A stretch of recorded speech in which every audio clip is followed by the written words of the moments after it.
Welcome back, everyone, to another episode of Business Talks. I am your host, Chawanne Burns. In today's episode, we are going to discuss Matt Gaetz withdrawal, his name from the AG list. We'll talk more into that and what he posts on his social media account. Also, we're going to take a look at Tiffany Henyard. We got a story about the Chicago mayor. He's being very pretentious in his actions and the way he is speaking to the general public.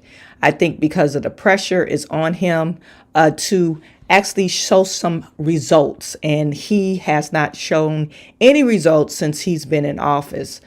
The only results that we have seen from Mayor Brandon Johnson is he knows how to spend the taxpayers' money and spend it on the migrants, illegal immigrants. Okay. So we'll discuss that further. And we got some other little things that I want to discuss on today. So you guys stay tuned for another episode of Business Talk.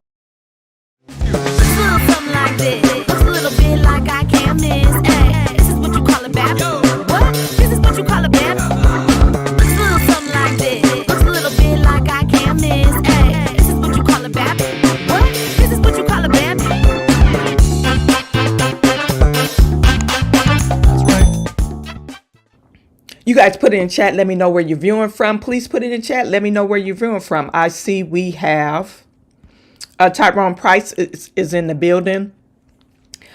Chicago Burns. Hello from South Carolina. Russia has fired an ICBM into Ukraine. Yeah, we'll discuss that in our talks today. Celeste Hodges is in the building. Hello from Texas. What the heck with Matt Gaetz? Yeah, it came out of the blue. 1 hour prior to him saying, hey, I'm going to withdraw my name, he was talking about how they were trying to railroad him in this nomination. So we'll discuss that further. Michael Rodriguez, hello, Chawanne from Los Angeles, California. It's always great to see you, Michael. Please don't forget to smash the like button and ring the bell, ring the notification bell, and you will get notified every time I go online or I post a video. Thank you, Michael. Justin Thompson is in the building. Hello to you, Justin. Thank you for tuning in. Noble Young is in the building.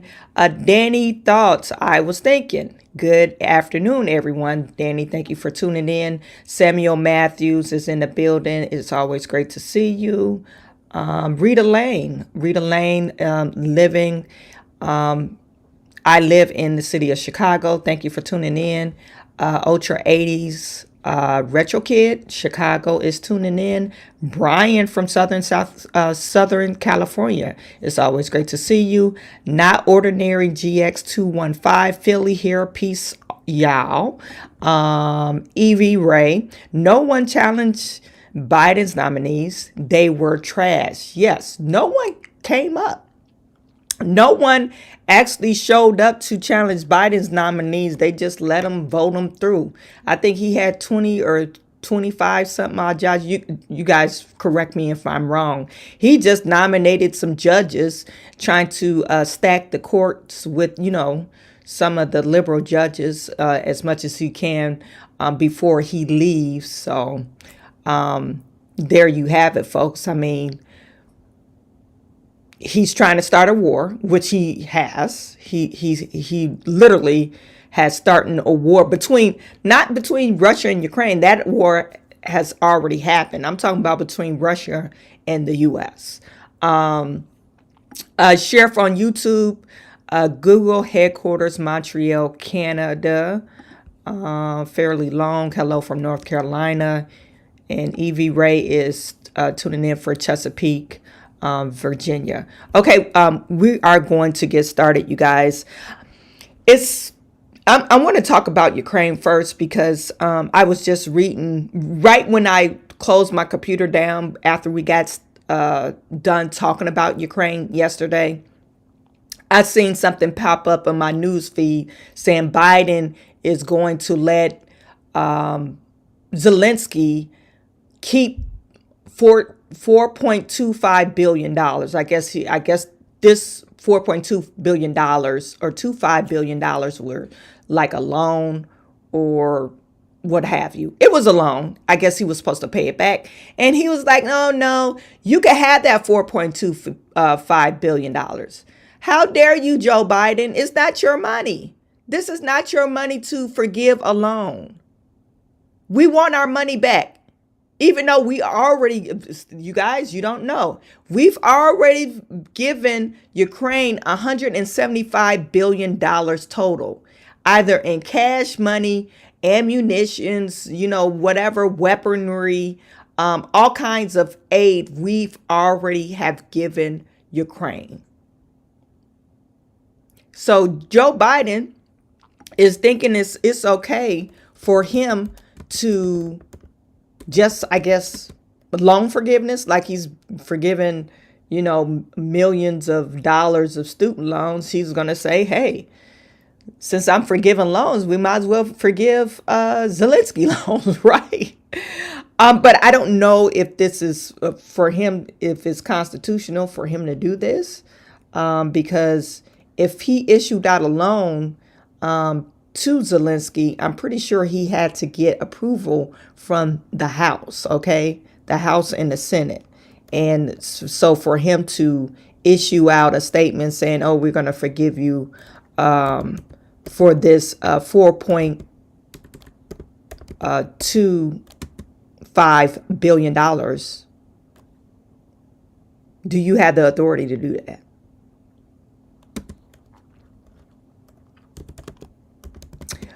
So let me just share this story with you, Zelensky. Actually, it's 4.7. It's 4.7. Well, some people are saying 4.5. You got some other people are saying 4.7. But like I said, do you have the authority to do this? Okay, let me just share this tab with you.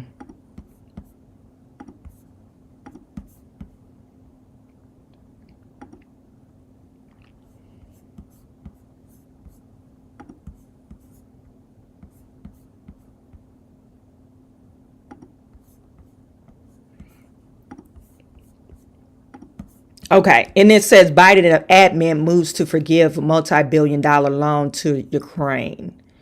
And you see right here, we have Zelensky short ass with Joe Biden. The Biden administration is planning to forgive roughly $4.7 billion that it loaned to Ukraine, the State Department announced on Wednesday, but some lawmakers are moving to stop that from happening, and as they should, because it's not your money to just give out, especially to a foreign country that has nothing to do with the United States. Biden administration has flooded Ukraine with billions of dollars since the country's war of Russia began in 2022. Part of the funds that have been delivered to Ukraine in the form of a loan, but Biden officially are ready to dismiss the debt. And this came from a spokesperson in the State Department, Matthew Miller. Some of the economic assistance was provided in forms of loans, and we had the option under the bill to cancel that. Those loans are at our discretion. You're a piece of shit, okay? Miller said it's not at your discretion. You're a piece of shit. We want our money back. We do. We absolutely want our money back on a war that is not winnable by Ukraine. Miller explained that the Biden administration was doing so under the congressional approval. Lawmakers in Congress passed a near $60 billion Ukraine aid package in April, including approximately $10 billion in loans, which Kiev would technically be obligated to pay back. Not technically, they are obligated. If you forgive these people, you need to be forgiven the economic injury disaster loan. When this pandemic, when all the states shut, every business is down, and we had to take out loans to keep our business afloat, you need to be forgiving those loans. And I'm pretty sure I have to look up the amount of economic disaster loan. I don't think it is that amount, $4.6 billion for total EIDL loans given. Oh, see, I digress. It says that it dispersed over $400 billion in COVID EIDL funds. Now, the $800 billion of the PPP loans, which they didn't check to see because a lot of people received them fraudulently. But yeah, $400 billion of economic injury disaster loan. Well, you need to be forgiven 4.2. All the businesses that they had to shutter and they couldn't get back to where they once were, you need to be forgiving their loans if you're forgiving Zelensky loan. Come on now. This is a bunch of bullshit. Excuse my language, because some of this stuff it really pisses me off. And they said it technically obligated to pay back, but the bill includes a provision that allowed the debt to be forgiven completely by 2026. What type of provision is this? President Joe Biden is planning to use the remainder of his term to forgive 4.7 billion of those loans, but Miller noted that Congress could pass a resolution to stonewall Biden's official from forgiving the debt. Biden has lost his cotton picking mind. You guys put in the chat, this doesn't even seem like it's you're not looking out for the American people. Right now, you're looking out for Zelensky. Someone put in my comments yesterday when I posted a video, and I guess I was talking about Russia or Ukraine or something like that. And I'm going to do some type of research on this, because I know there was some ties between Hunter Biden and Russia and Zelensky. Remember, he was sitting on the board. I think it was in Ukraine or somewhere in that area. So there's some ties with Hunter Biden and Joe Biden, and I need to get back to my notes because I was talking about it last year. But why are you doing this, Joe Biden? It doesn't even make any sense. And especially right now, we're $37 trillion in debt, and you're forgiving people's loans that's not American citizens. They're not American citizens.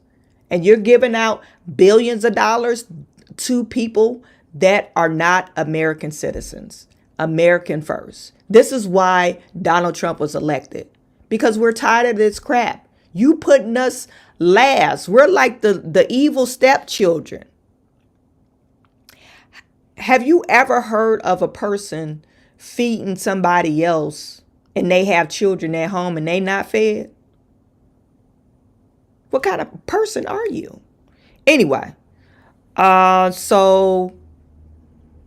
separately, Republican Kentucky Senator Paul Rand forced a vote on the floor of the Senate on Wednesday to stop Biden from forgiving the debt. Sadly, the Ukraine First, American Last caucus defeated my resolution. The decision to forgive part of the Ukraine's debt speaks to Biden's last-ditch effort to throw as much as U.S. support behind Kiev as he can before he leaves office in just months, even if his options to help are limited. Okay, so Biden, you suck for real. You suck for real.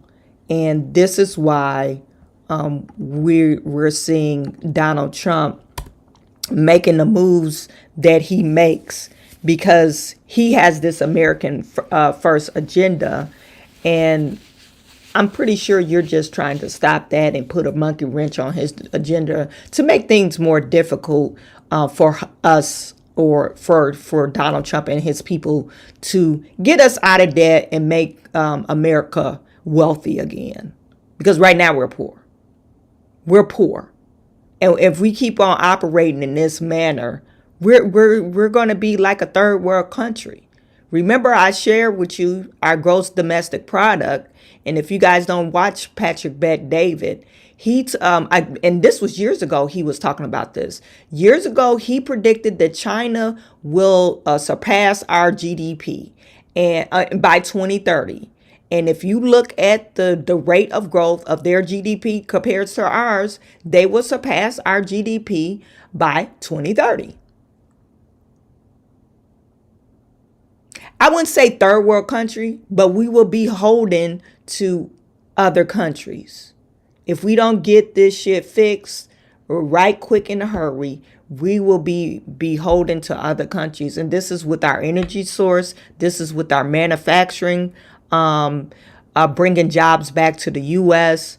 And also with us trying to be all benevolent, letting anybody and whoever over here and giving out money, just shelling out cash like we just the balling out of control, and we're not. And you know, you guys, I don't know if you've seen news reports about our deficit. The way that our deficit is, or our debt that we've already incurred, the taxes that's been collected from the American people, it will be just enough to cover the interest rate on our debt. You're not even making no principal payments, just the interest rate. The way that what we're doing now, we're only covering the interest rate. So just imagine paying the credit card off and you're just paying the interest rate or the minimum payment.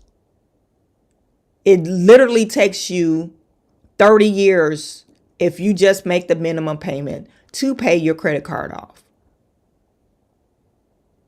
And that's not interest only. Now we're talking about interest only. So if you're talking about interest only payments, you're not making no money. You're not paying anything off because you're not paying anything on the principal.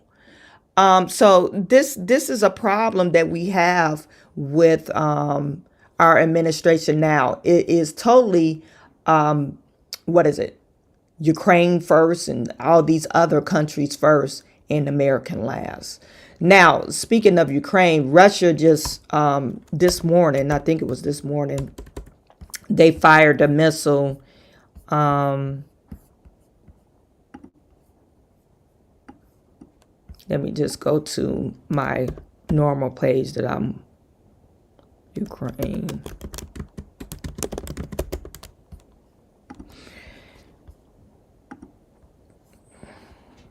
Russia hit Ukraine with a new mid-range ballistic missile, Putin says. Okay. Let me just play this video. Hopefully it don't go to. Let's go. Okay. Let's go. Let me just read what they're saying. Russian Vladimir Putin said Thursday that Russia struck the Ukrainian city with a new mid-range ballistic missile. Ukraine military earlier accused Russia of launching an intercontinental ballistic missile in the attack. Okay, so this is what CNN is reporting on.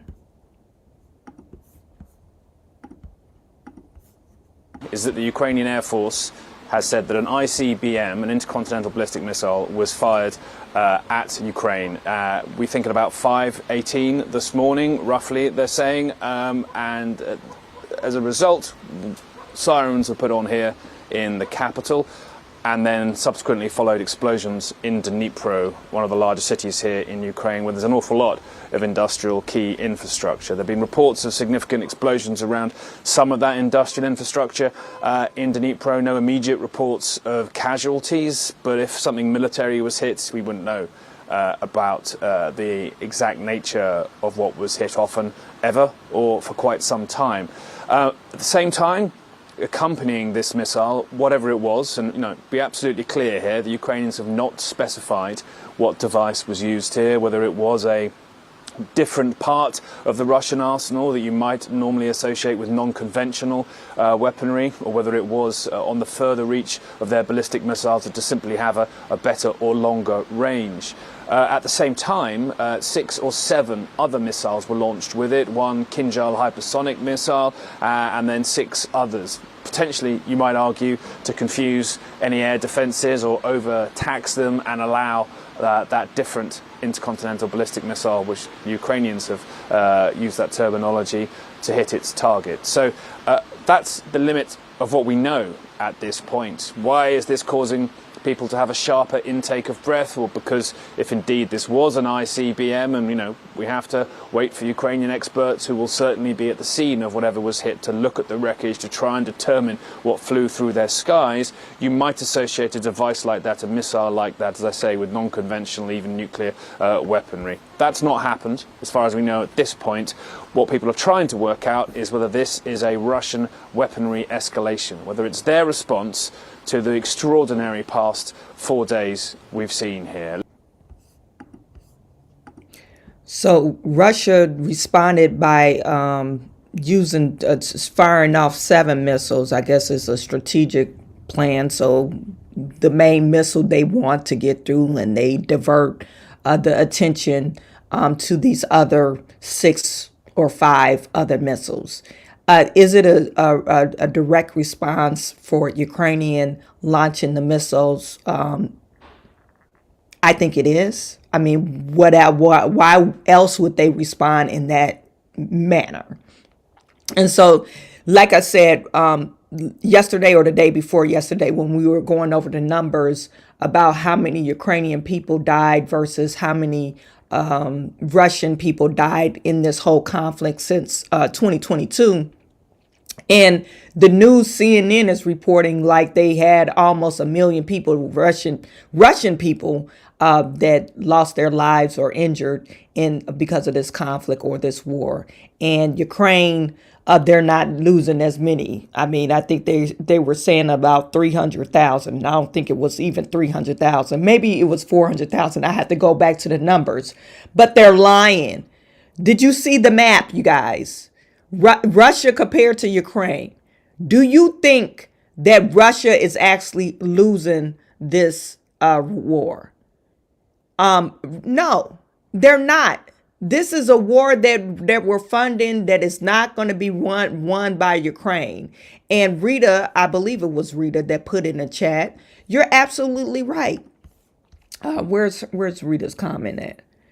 I think she was saying this is just to pad people pockets. Yeah, this loan to Ukraine will be the last of the kickbacks for the politicians. Exactly. This whole war that we're funding is basically a slush fund to give kickbacks to these warmongers that we have in office. Okay, and we could just say, no, I believe it's not just only Democrats, it's Republicans too. We need to be pulling Republicans and Democrats' wealth, their wealth prior to 2022 or 2020 till now to 2025. And we will probably see the staggering numbers, how much their wealth has increased. Those are the politicians that we need to vote out. They need to have term limits, okay? They need to have term limits on these politicians. If you don't have some type of business or anything like that, why in the hell is your wealth increases such substantially and you don't have any business dealings? And I'm not talking about foreign business dealings. I'm just talking about a regular business. AOC. If we look at AOC, and I'm just picking out AOC, I don't think AOC is a warmonger or anything like that. But if you look at her wealth, she was a bartender. And now I think her net worth is probably a little bit over $1 million or something dollars. But she was a bartender. You make about $100,000 a year, maybe $150,000 a year, and your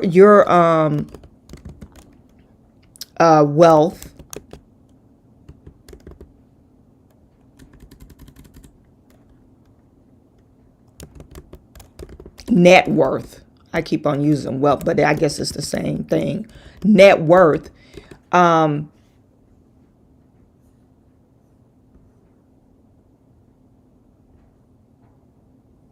She hasn't disclosed her net worth. But what I'm getting at is, you have some people saying she's worth more than $1 million now. But anyway, you had so many student loans that, debts probably that was forgiven by Biden. I'm not for sure. But now you're worth $1 million, and you've been in office, what, for 4 years? Maybe 5 years. You look at the old heads that's been in office, like Pelosi and Feinstein, that died in office. Tremendous amount of wealth. These warmongers, even Nikki Haley, I think she was filing bankruptcy when she was the ambassador.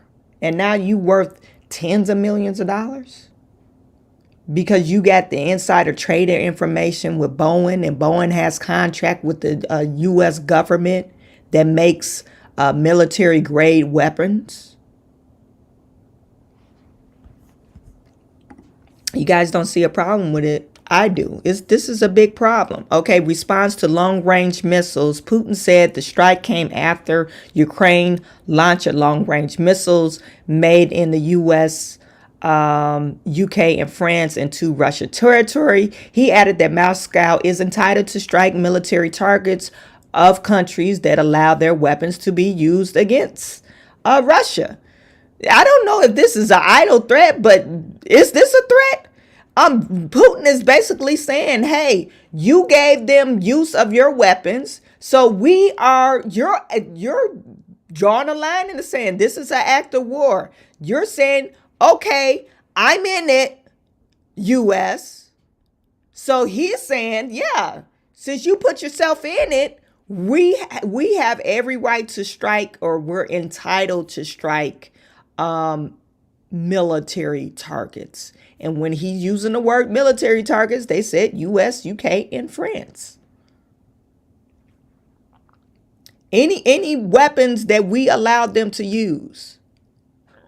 Is Putin wrong in this? We're funding their operations. And I'm not saying I don't like Putin. I don't like the guy. I'm not on his side. And I'm not trying to be a Russian collusionist. But come on, let's stop the insanity. What do you think this guy is going to do? Renewed instability. Ukraine's front lines are less stable. No effing duh. You're lying that it was stable in the first place. That then at any point since the earliest stages of Russia's full-scale invasion more than 1,000 days ago, UK military intelligence agency warned.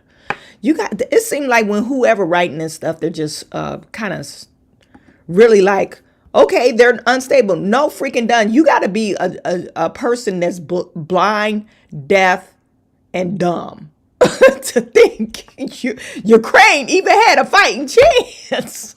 Like, come on. And instead of negotiating out of this conflict, you want to throw money at it. This is how stupid Democrats are, though.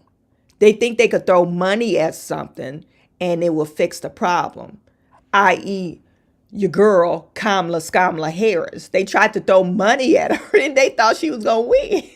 It's like, are you guys retarded? For real. Like, the insanity is unreal in this. I just want to go to Al Jazeera's page before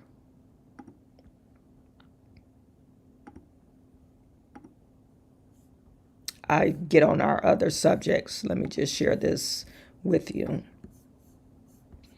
Okay.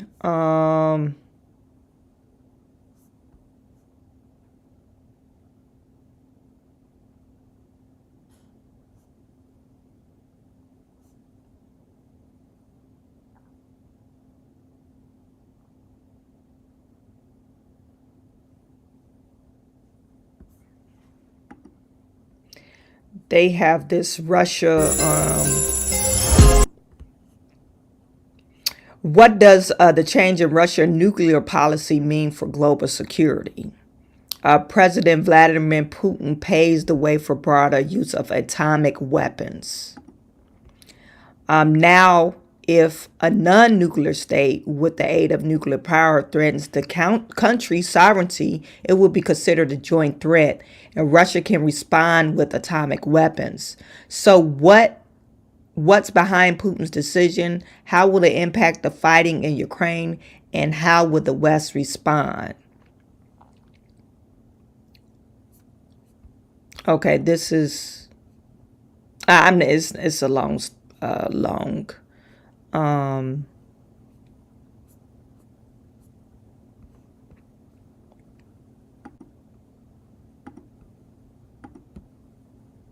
we'll watch a couple of minutes of it. We have not seen any reason to adjust our own nuclear posture, but we will continue to call on Russia to stop bellicose and irresponsible rhetoric. Ukraine's President Volodymyr Zelensky noted it was symbolic that the changes came into effect on the 1,000th day. Matthew Miller sound like a dummy. You're saying Putin is being irresponsible, or Russian is being irresponsible, but wouldn't allowing a country to use your missiles, and they don't have access to missiles besides ours, isn't that irresponsible? If you don't want to escalate the problem, why would you allow this? This was totally irresponsible on Biden's part. And then you're talking about using mines, which they stopped using those a long time ago, because I guess humanitarian problems with it. You know, they stay active years and years after the war has ended. And the kid, is indiscriminatory of who these landmines kill. Of the war. Even especially this day, they presented nuclear weapons strategy. Why? They didn't present peace strategy. No, of course, nuclear weapons strategy. I don't want to go deeply further to this. I don't want to repeat very simple things. Putin wants war. A year into its invasion of Ukraine, Russia suspended the New START Treaty, a 2010 agreement with the US to reduce nuclear arms, citing America's involvement in the conflict. Donald Trump is weeks away from assuming office, and he promised to end the war in 24 hours. But recent changes in policy by both Washington and Moscow could put that goal out of reach. Dmitry Medvedenko, Al Jazeera for Inside Story.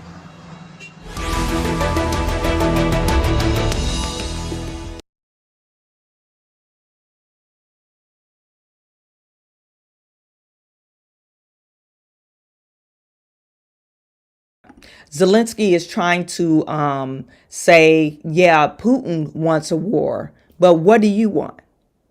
You're being a tiny little territory or country, and you want to wage war against Russia, just as long as you have the money of the U.S. I said this before. I believe we have some troops over there too. So if you have our troops and our money, undisclosed to us or unbeknownst to us, they're U.S. people over there. They might be private military contractors or what have you, but they're definitely over there, because he wouldn't be posturing himself as like he's a big bad wolf. No, you will be trying to negotiate out of this. Anyway, let me get to some of your comments.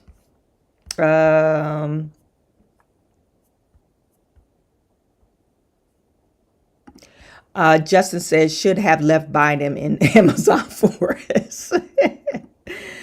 Kennard the DJ, thank you for tuning in. Not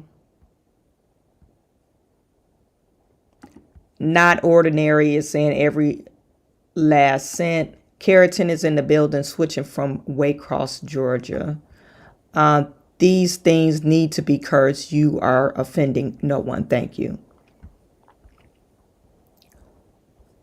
Carrington is saying USA is still going to into Ukraine's house instead of staying in our own house. Yeah. Yeah. Justin Thompson. Yeah. Burisma oil. It's in Ukraine. Yeah. Hunter Biden sat on that board and they was paying him millions of dollars. And this is what I don't know what really happened to that investigation. They I don't know if it closed up, but they was trying to track, the money, the payments that came over from a Chinese person to the Burisma oil payment, all these kickbacks and money moving between Joe Biden's hands, Hunter Biden, the uncle, and all these payments. And they said he ended up actually profiting about $10 million just off of this Burisma oil sitting on the board. And you have you were a lawyer in what? I'm not for sure what Hunter Biden's specialty was, but you don't have any type of energy background. So why would they want you on it? Why would they want you on the board? Because your daddy. Anyway, James Howard. Americans can get their student loans forgiven, but you want to forgive billions sent to Ukraine. Hell to the no. Hell to no. Lexi is saying, so what's the scoop on Gaetz withdrawing? Yeah, we're going to talk about that in a second. Carrington, the sex scandals again. Tyrone Price. I believe Biden is trying to apologize for escalating the war. This is letting Ukraine keep the loan money. But, Zelensky should have said, hey, I don't, let's stop it right here. I don't believe that we should do this. These are your people that's dying. I mean, it's your people. You think you'll speak up, because I think he wanted to escalate the war as well. Because he has some kickbacks that he's getting.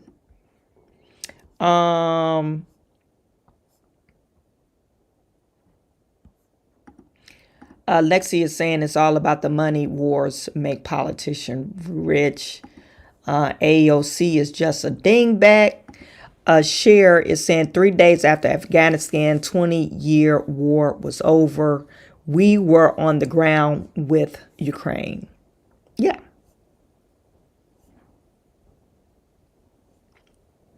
You know what? This is not the first time they were in this conflict too, Russia and Ukraine. They had a conflict back in 2014, I think, when Obama was in office. And I guess they signed some type of peace treaty or whatever. But this is not the first time they had some type of conflict.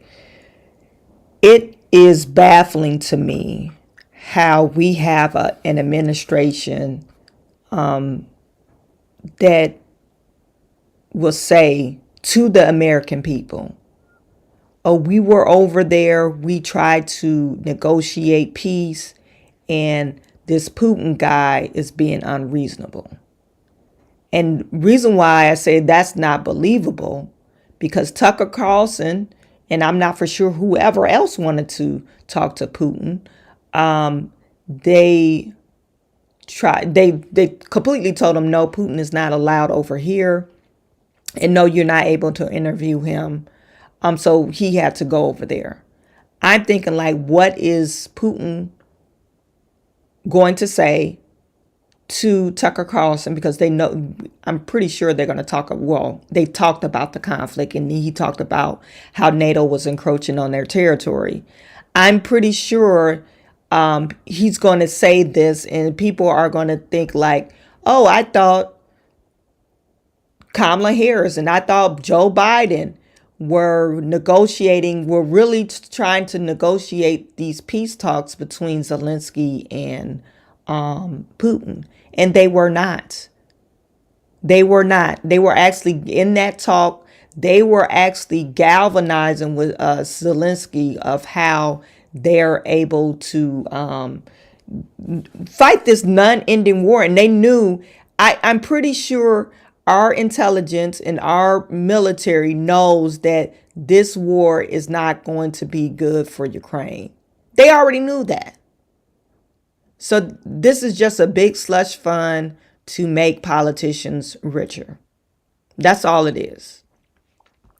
And on the backs of Americans and Ukrainians. You got to make them believe that, oh, you're fighting for a cause. We're fighting for democracy. We're fighting for a sovereignty nation. And make them believe so you can have the American people. So when people are watching them pass a bill to fund Ukraine, you're less hurt about it. You're like, oh, yes, we have to stand with our brothers and sisters across the seas, across the globe. It's a bunch of crap. Muwata is tuning in from Little Rock, Arkansas. Thank you for tuning in. Breeze Creation, you look cute today. Like the white sweater. Thank you. You guys, if you want the Boss Factory sweater, the link is in my description section, I think. But it should be on the bottom where it's on my store. Okay. Shameless plug. I never plug it, but yeah, you could buy one of these. Anyway.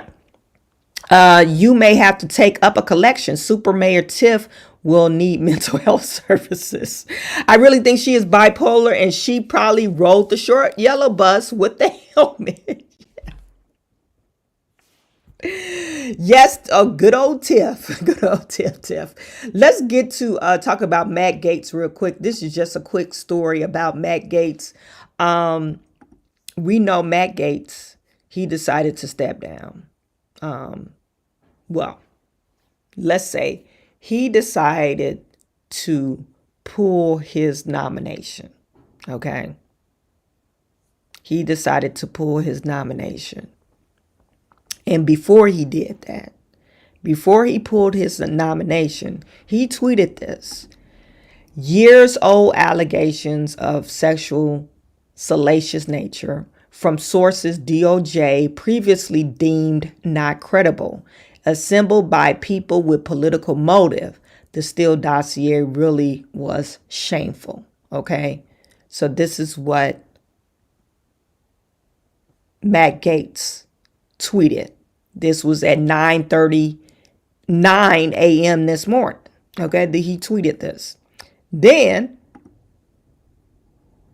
at 12:24, he tweeted, I had an excellent meeting with senators yesterday. I appreciate their thoughtful feedback and their incredible support of so many. While the momentum was strong, it is clear that my confirmation was unfairly becoming a distraction to the critical work of the Trump-Vance transition. There is no time on needlessly protracting Washington scuffle. Thus, I will be withdrawing my name from considerations to serve as Attorney General. Trump's DOJ must be in place and ready on day one. I remain fully committed to see that Donald J. Trump is the most successful president in history. I will forever be honored that President Trump nominated me to lead the Department of Justice, and I'm certain he will serve America. This is on his post. And just to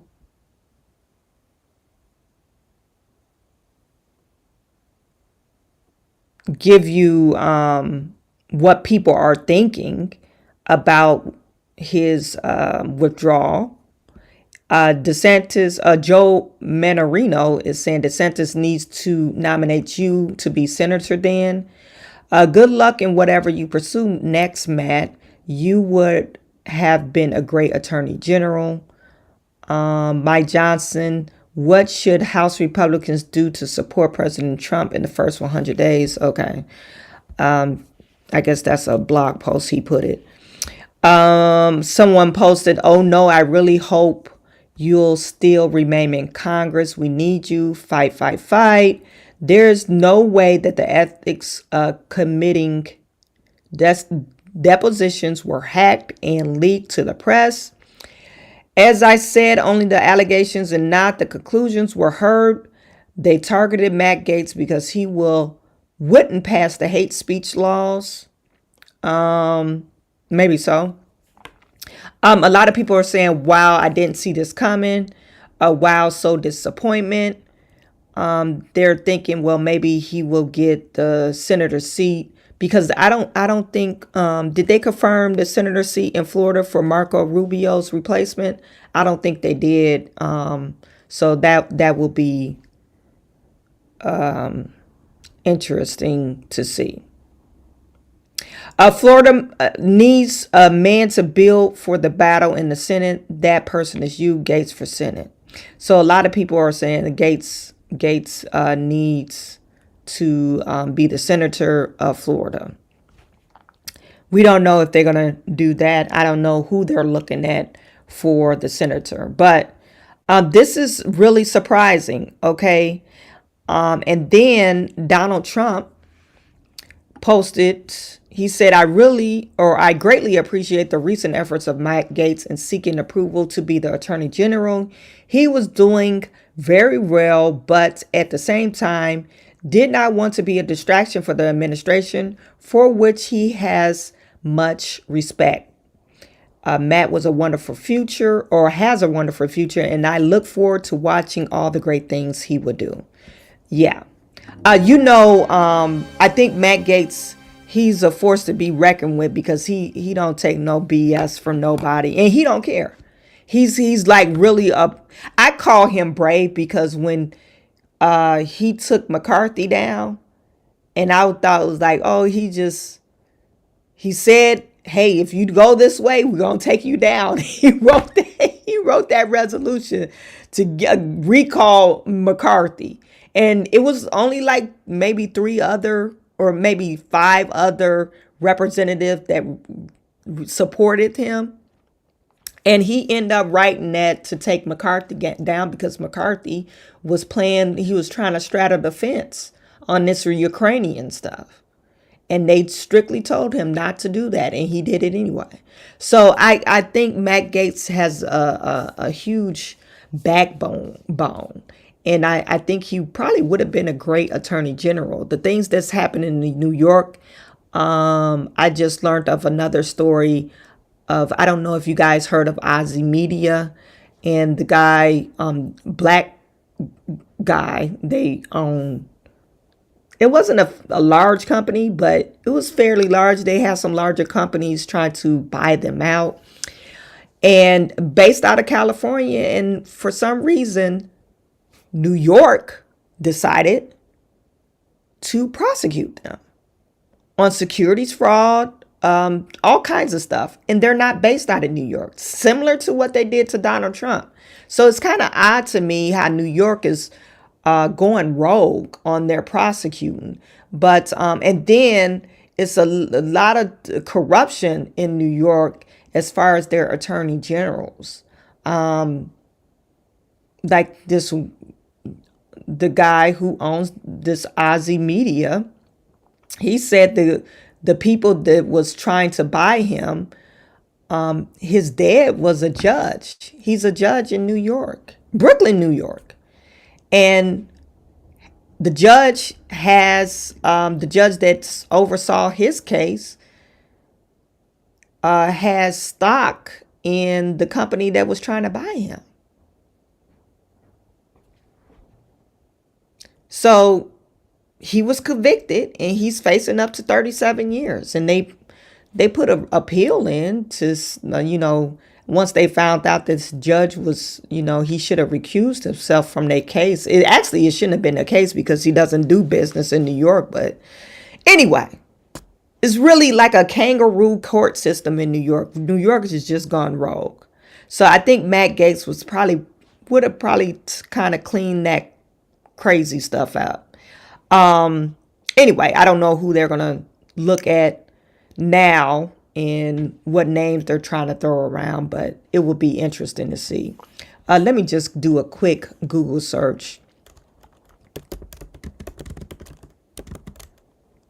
Trump looking at for AG.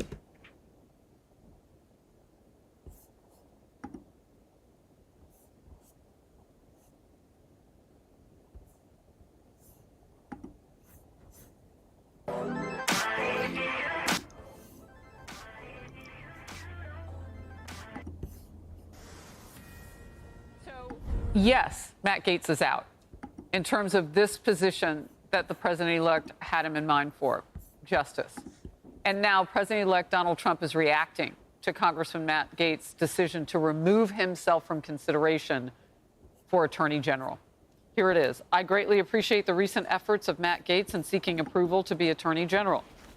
He was doing very well, but at the same time did not want to become a distraction for the administration, for which he has much respect. Matt has a wonderful future, and I look forward to watching all of the great things he will do. Immediate reaction, Cassie. Well, as we were talking about, President Trump still likes him, and there's no love lost there in that regard. But as we were talking about, if he can go back and take his seat in the 119th Congress, which it appears he can, because he just won that in the election on November 5th. Right. Imagine that moment of Matt Gaetz walking back into Congress after all of this, having to maybe do a little mea culpa, like I said, find some friends at the lunch table because things haven't worked out as he thought. I just think that's going to be an interesting dynamic, too. With a slim majority, is he going to go and be part of President Trump's agenda and be a team player? Or are we going to see more of the antics of Matt Gaetz under Kevin McCarthy's speakership? So, Griff Jenkins, talk to me about the actual reporting that's going on out there and what comes into play here potentially.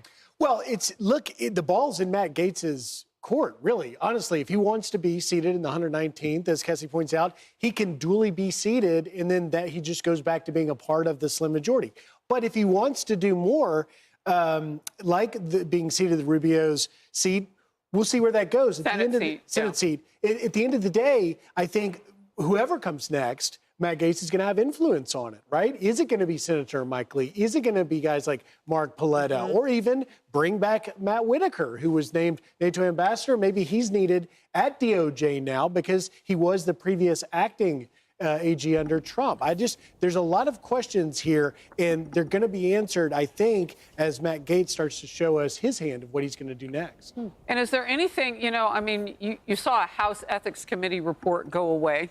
He resigned from the incoming Congress, the 119th, so he could feasibly go back into that since he was duly elected, but he might still have to face that. Yeah, he resigned from 118th, but he was elected to 119th, and a GOP congressional source tells me in all caps, yes, Gaetz was elected to and can be seated in the next Congress starting in January.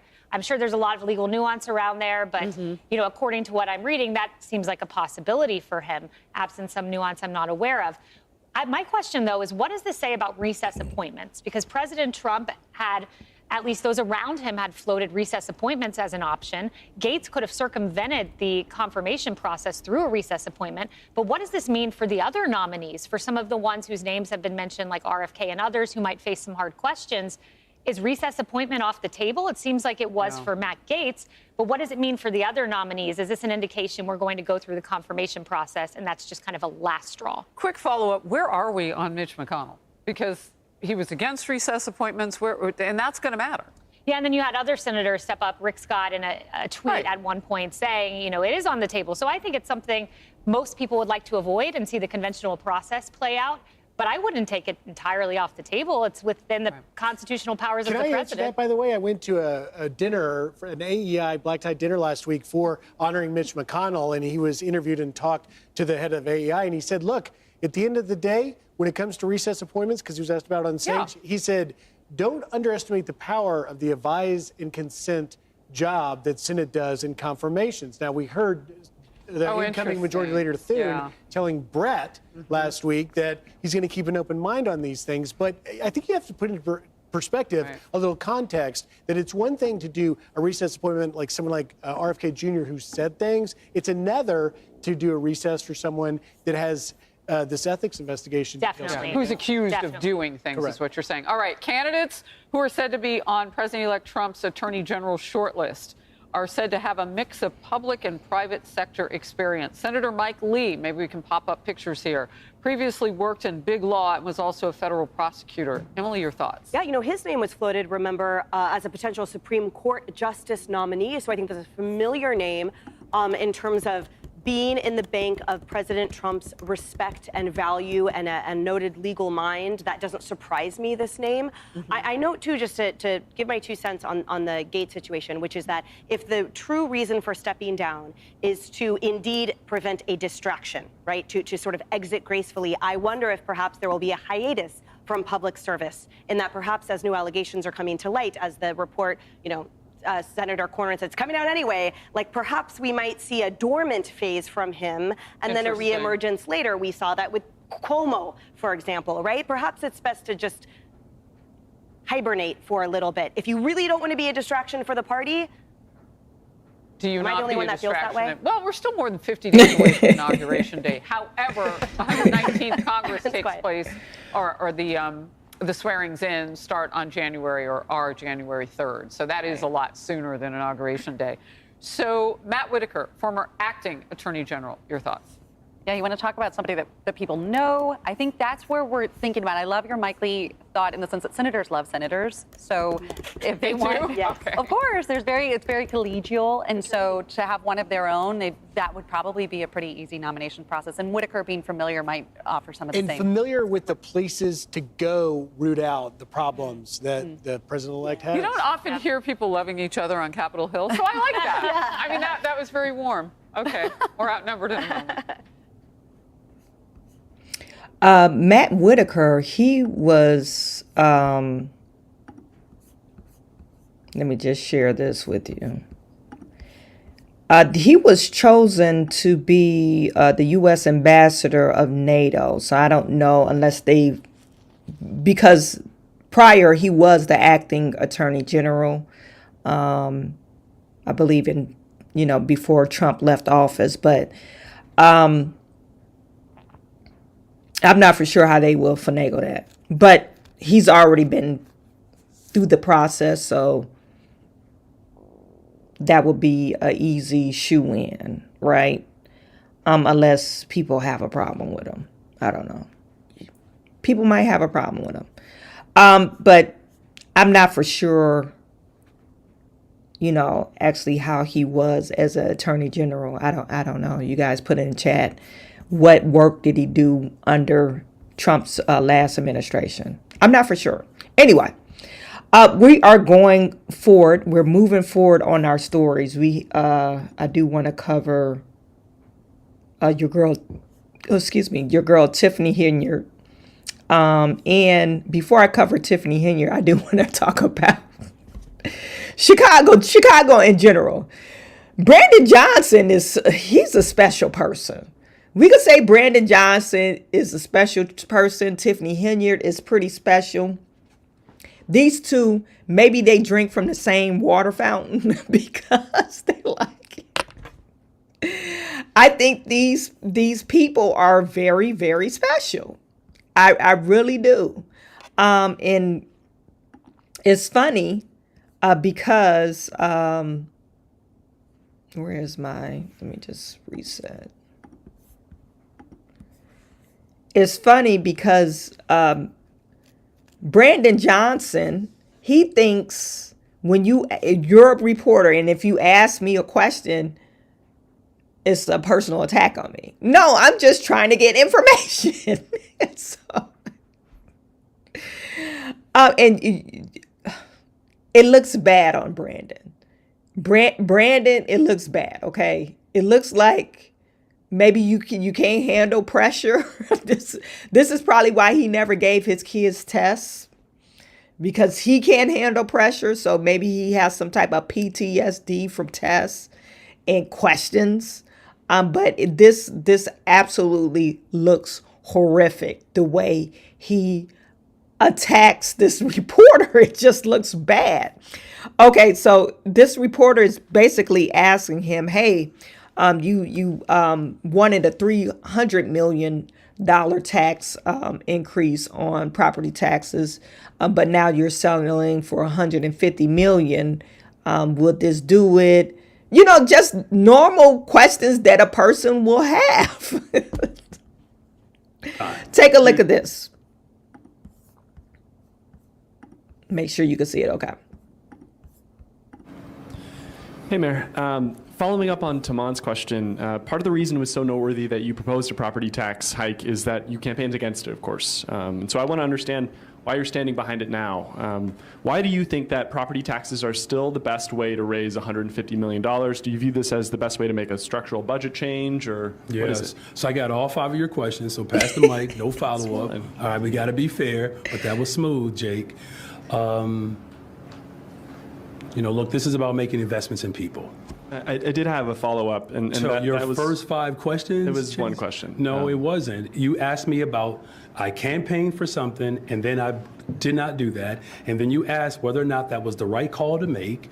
That's what you did. That was 2 questions, Jake. I'm just saying, go ahead with your follow-up. But I'm saying that if we're going to hold to the rules in this space for your colleagues, just stick to it, okay? Go ahead. You can get a follow-up this time. Your chief of external affairs reportedly insists you have 26 votes on this proposal. Who did she say that to? That was reported in the Sun-Times. Who did she say it to? I believe Fran Spielman, the reporter of that story. But you're not sure? Is that true, is what I'm asking. Okay, so is it true that I have 26 votes on this proposal? Is it true? We are still in the process of negotiating. Why is he so mad? Because he asked him a question. Like, who did she say that to? I don't know. I'm not the reporter, but I believe it was this person. Okay. We are still in the process. Why didn't you say that before? Why are you so defensive? You're starting to look like a crazy person. Now, peep this out. This is the interaction between William J. Kelly. He shows that the left's race narratives are dying. People are publicly pushing back because he asked him a question about, I guess, the budget. And then, of course, your boy Brandon Johnson saying I'm black and we're trying to save black lives and black people and black and brown people being attacked. Like, what are you talking about, Brandon Johnson? We're talking about the immigration. We're talking about immigration. You're talking about people. And then William J. Kelly is a beast because he poses like, are you speaking of the carjackings? This is hilarious. As far as what this budget is about, this budget is about investing in people. And what's clear in this budget is that we are investing in youth and workforce. And at a time in which, unfortunately, there has been a great deal of real mean-spirited attacks against young black and brown children. When you say mean-spirited attacks against young black youth, yeah, so are you talking about the carjackers or the armed robbers? What I mean, or are you just talking about every young black child in the city of Chicago? I'm not sure what you're referring to. You're not? No, I'm not. Oh, okay. Well, there's black and brown children in this city who I'm going to invest in, and that's who I'm referring to. They're dying in larger. They're being shot and murdered. I'm sorry. And thank you for your question. Why aren't you worried about their safety? Thank you for your. Brandon, why aren't you worried about the crime in the city of Chicago? And then you're compounding on the crime in the city of Chicago because you're bringing illegal immigrants, illegal aliens to your cities. And they're causing problems for the people that live there. Now you have your black and brown people hiding. They can't get away from the criminals that they're legally are here.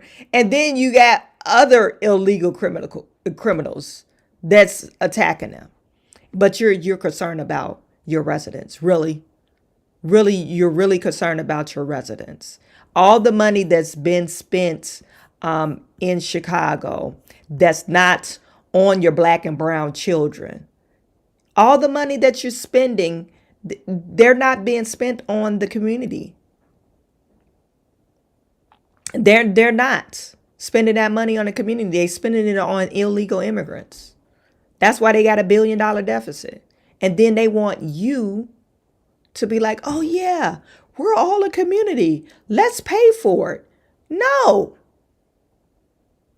And you use the word black and brown like everybody supposed to be like, oh yeah, we are black and we are brown. Like, come on, Brandon, is that when the tough gets going, you start talking about racism.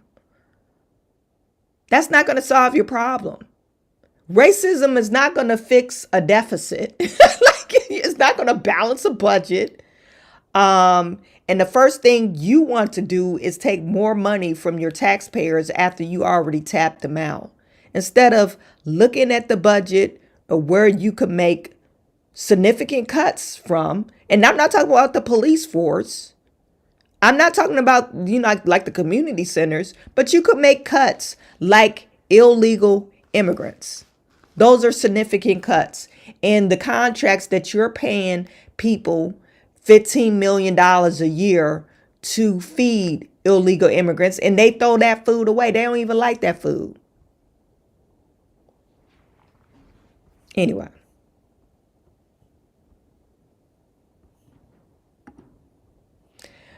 Lexi said Brandon with his tinfoil hair hat do. Good afternoon, Bill. Keratin, what is in the food and water in Illinois in particular? Like they done lost their damn mind. Chicago and the other sanctuary cities get millions in grants for illegals from D.C. and a whole bunch of thieving out of that money. Yes, another thing.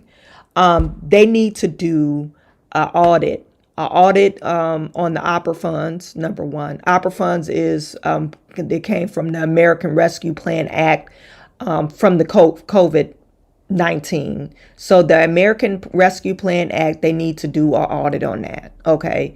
And those funds particularly went to these major cities. Okay. These major cities that don't want to fund the police and all this crazy stuff. These major liberal cities, we could just say that. A lot of those monies went to the major liberal cities. Anyway, opera funds, they need to do an audit on that. They need to do an audit on these sanctuary cities, because I'm pretty sure, Brandon Johnson, you make what, $200,000 a year? Maybe $175,000. I don't know what the salary for Chicago mayor, but whatever you make, and you spend $30,000 on hair and makeup, on that hair, on this hair. You see the man's hair. Let's pull him up. On this man's hair, he spends $30,000 on this head.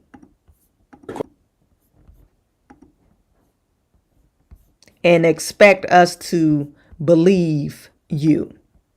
This cone, Lexi said, 10-4 head hairdo. Like, what is going on? So they need to do audit. They need to do an audit fast on their funds, because I think it's some. Hey, Mayor. It's some crap in the game. Okay. It's some crap in the game. And this is all the people that voted nay on this tax increase.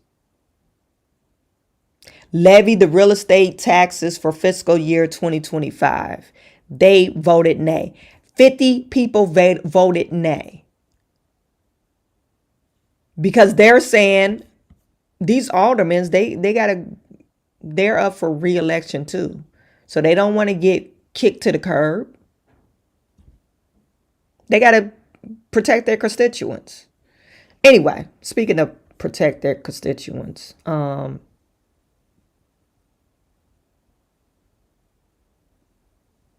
he already knew it wasn't going to go through, because I've seen another letter on here, November the 7th, Honorable Anna Valencia, City Clerk. She warned him, hey, say on the behalf of all these people, they're due here a special meeting to convene, authorizing the fiscal property 2025 tax levy, and they were going to tell him, hey, we're not voting that in. Okay. Anyway.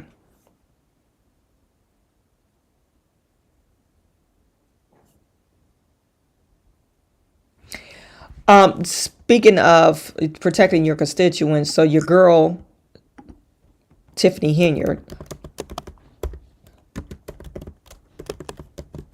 she went on a rant.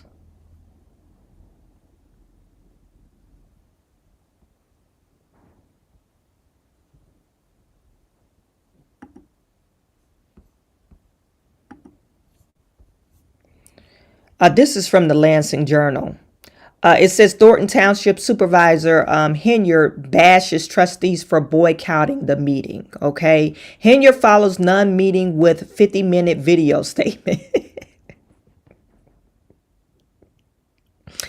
And in the video, she went on Facebook. In the video, they was lighting her up in the comment. And it says a small crowd gathered at the Thornton Township office in South Holland on evening of November the 19th for the board meeting that was destined not to happen. Who wrote this? Carol Scirocco, I think that's how you pronounce that. It was destined not to happen because a day before the meeting, Trustee Gonzalez and Carmen Carlisle released a statement indicating, let me just go back.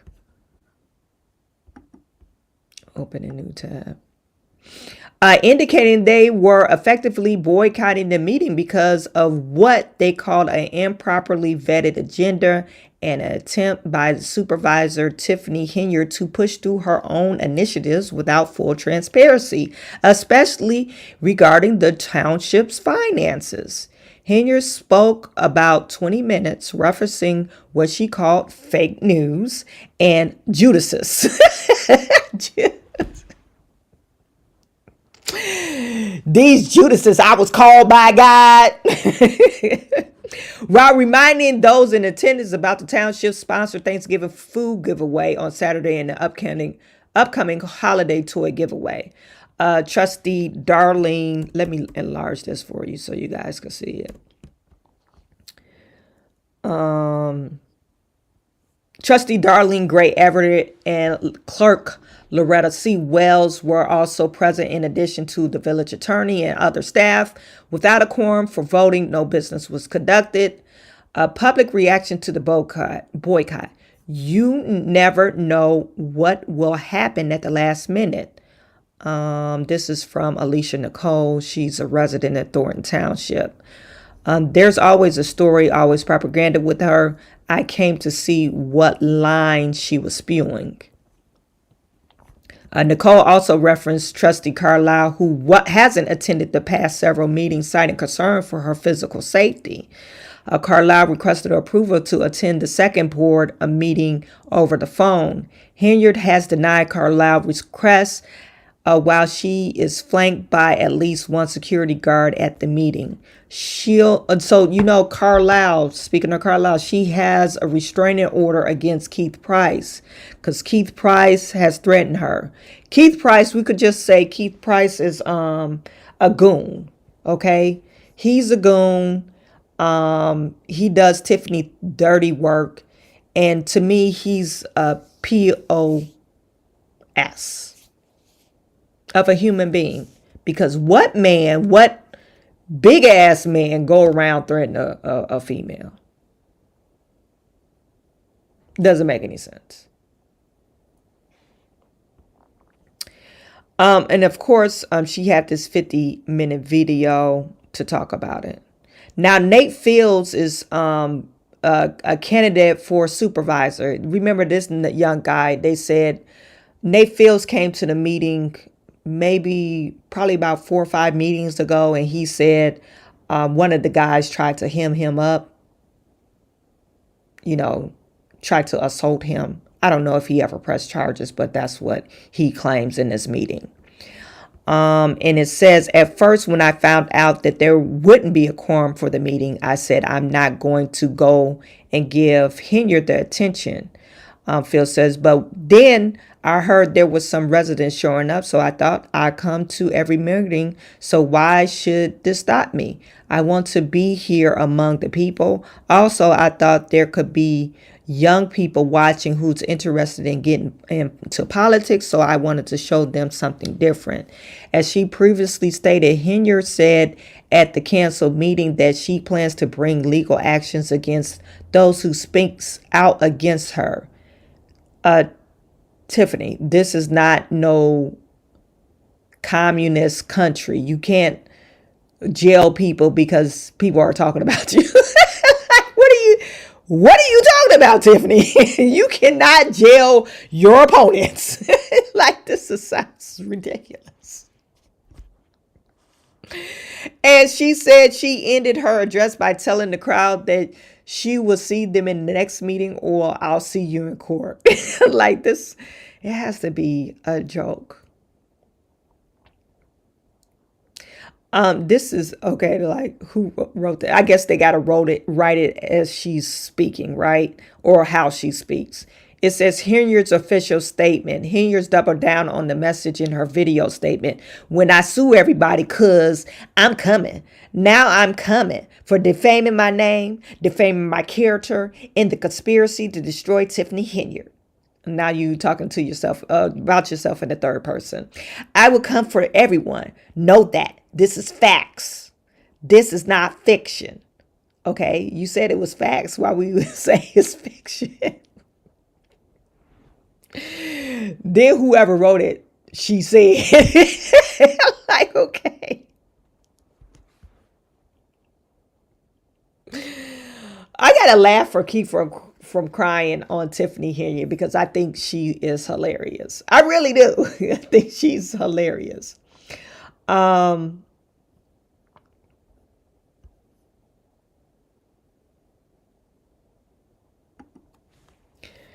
Shara says Tiffany Live made me need anger management therapy. Like, let's view some of it because I think it's hilarious that Tiffany think, you know, she gets on her platform or Facebook, you know, and try to almost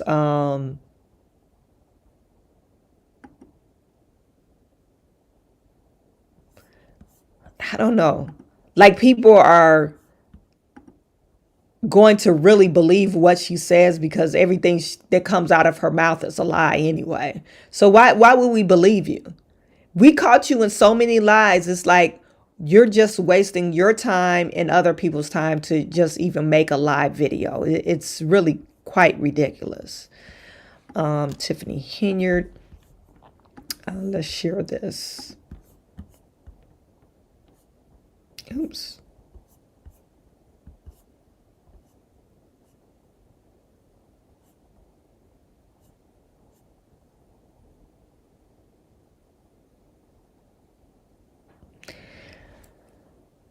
Tiffany is shoveling the snow right now for the residents.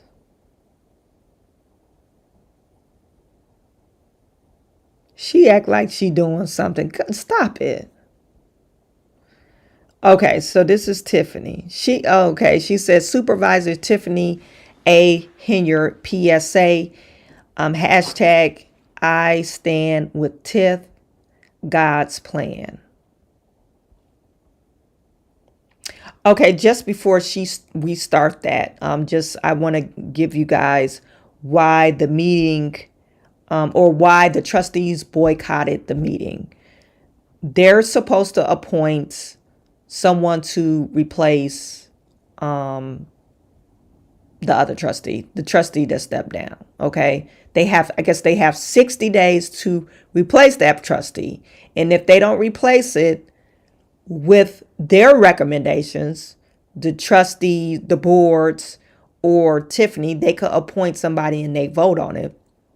So if they don't make the replacement, then the votes is kicked off to the residents. So now the residents have the chance to vote on, they could appoint who they want and they could vote who they want on. So whoever's attending that meeting at the time, they vote count. So this is a strategic effort and I commend the trustees for doing that, but it's a strategic effort for them to have the residents involved in who's becoming or who's the trustee. And then they will only serve a short time because I believe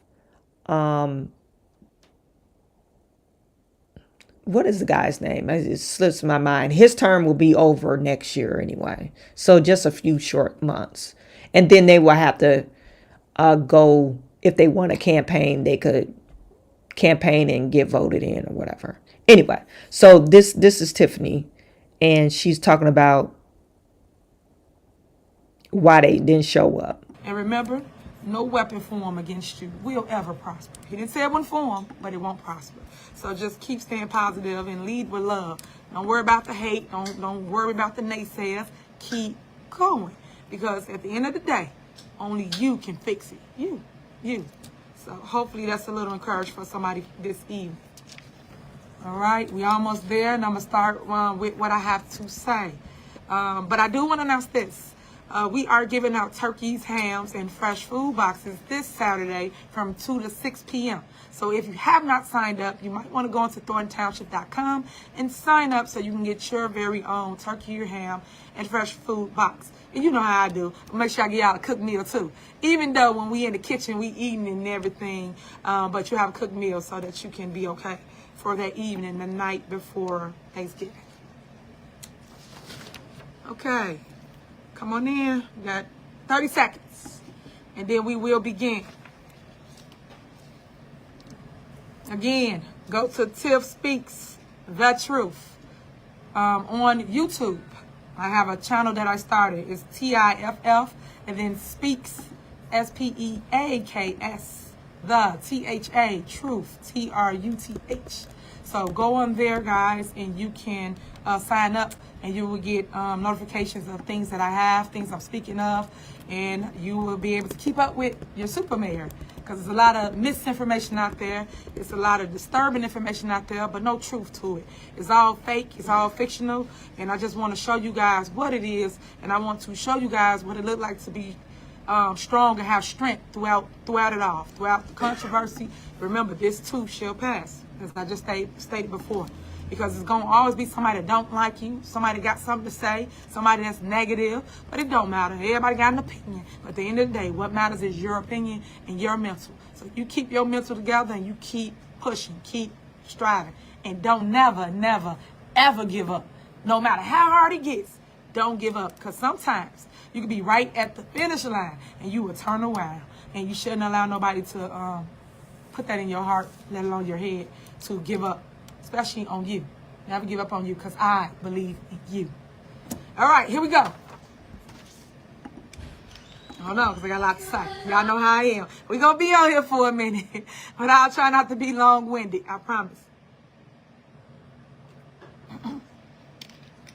So this is my statement for this evening that I'm going to post the letter, and then also give it to all the fake news stations, the outlets, that I don't think is going to post, let alone play my entire message. So I'm going to read it here in this form so that you will know the truth and you will know what's going on here at Thornton Township.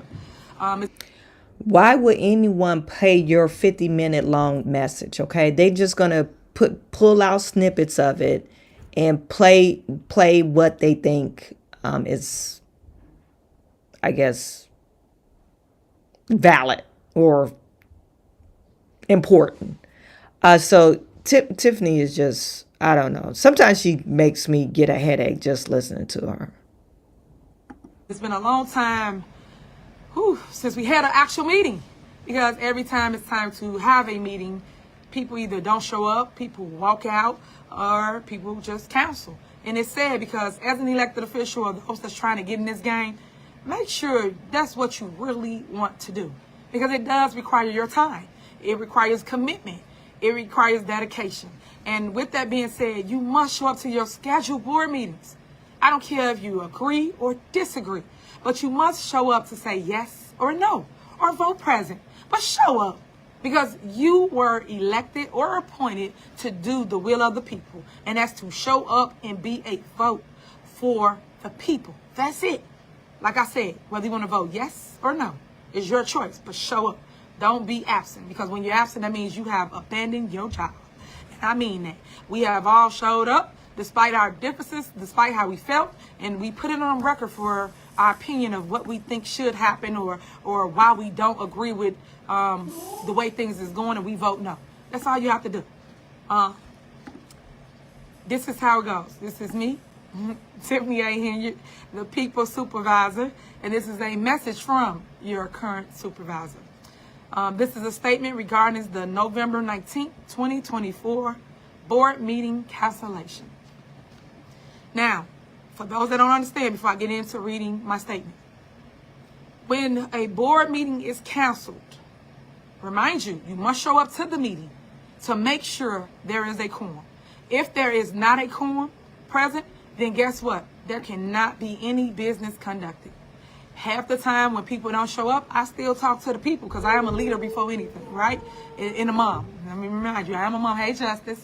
So when you show up, you call the roll as it relates to acknowledge who is there. And I don't want to say call the roll like we're calling it into order. It's no quorum.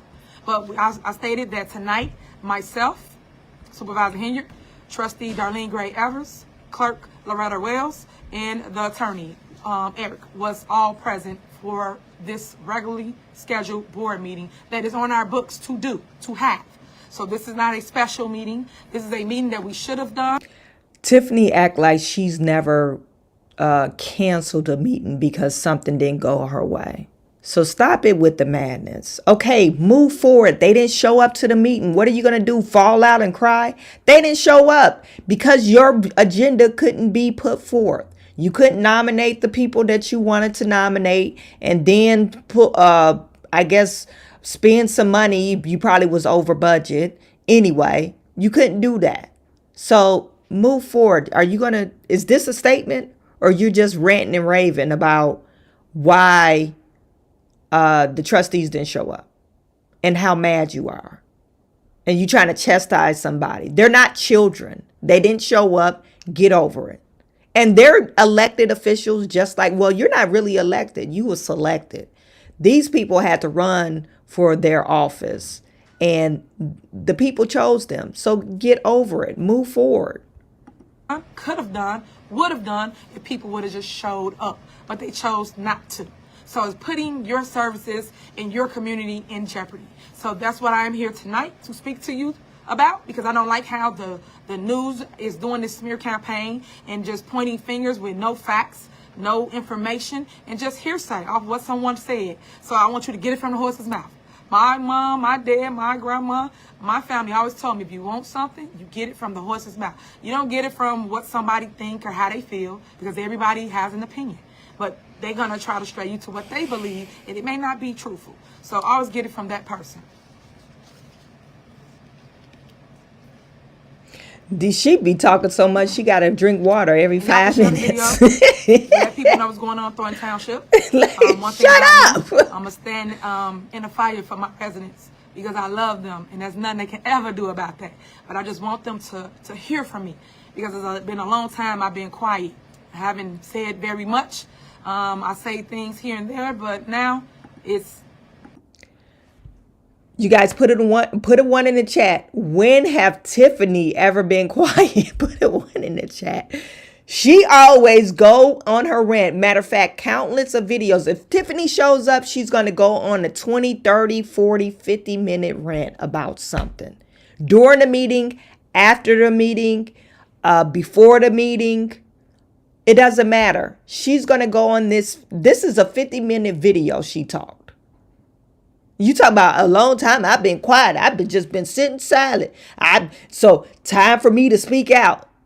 Come on now. Stop it. Like you're docile.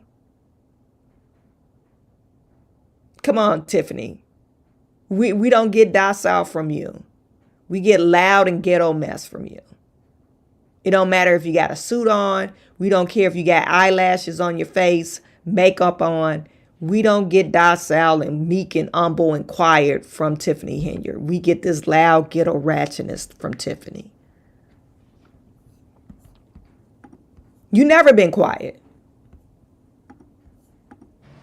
Moving forward. And remember, I always said this, stop lying on me before I start telling the truth on you. And here we are. It is deeply disappointing that the trustees have decided to cancel the only scheduled meeting for November. This decision is troubling. This decision is troubling as critical issues that directly impact our township's operations and services remain unresolved. And you do understand that means bills haven't gotten paid. For months, vital matters such as insurance coverage for transportation, workers' compensation, and liability have been stalled. Workers' compensation? You mean workers' compensation?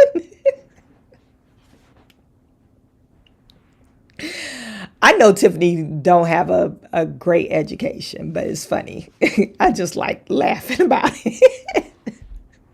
I don't understand how this lady, she was appointed, like Cher said, appointed to be the supervisor, this $225,000 position. And she's also the mayor of it's a small town, but she does have a prestigious title of the mayor. She's also the liquor commissioner.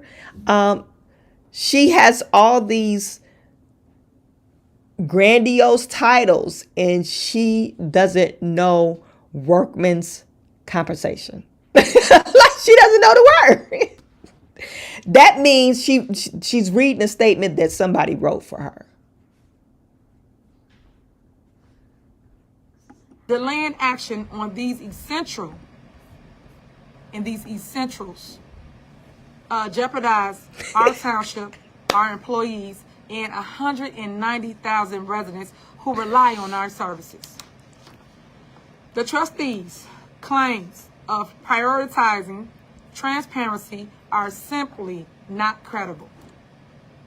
Trustee Carmen Carlisle has criticized my appointment, yet she fails to acknowledge that she was appointed under identical circumstances. For those that don't know, Trustee Carlisle was appointed to her seat as trustee. And she currently now do not want you guys to do the same process, which is come before the board and get the appointment. This selective accountability is a clear example of political deflection.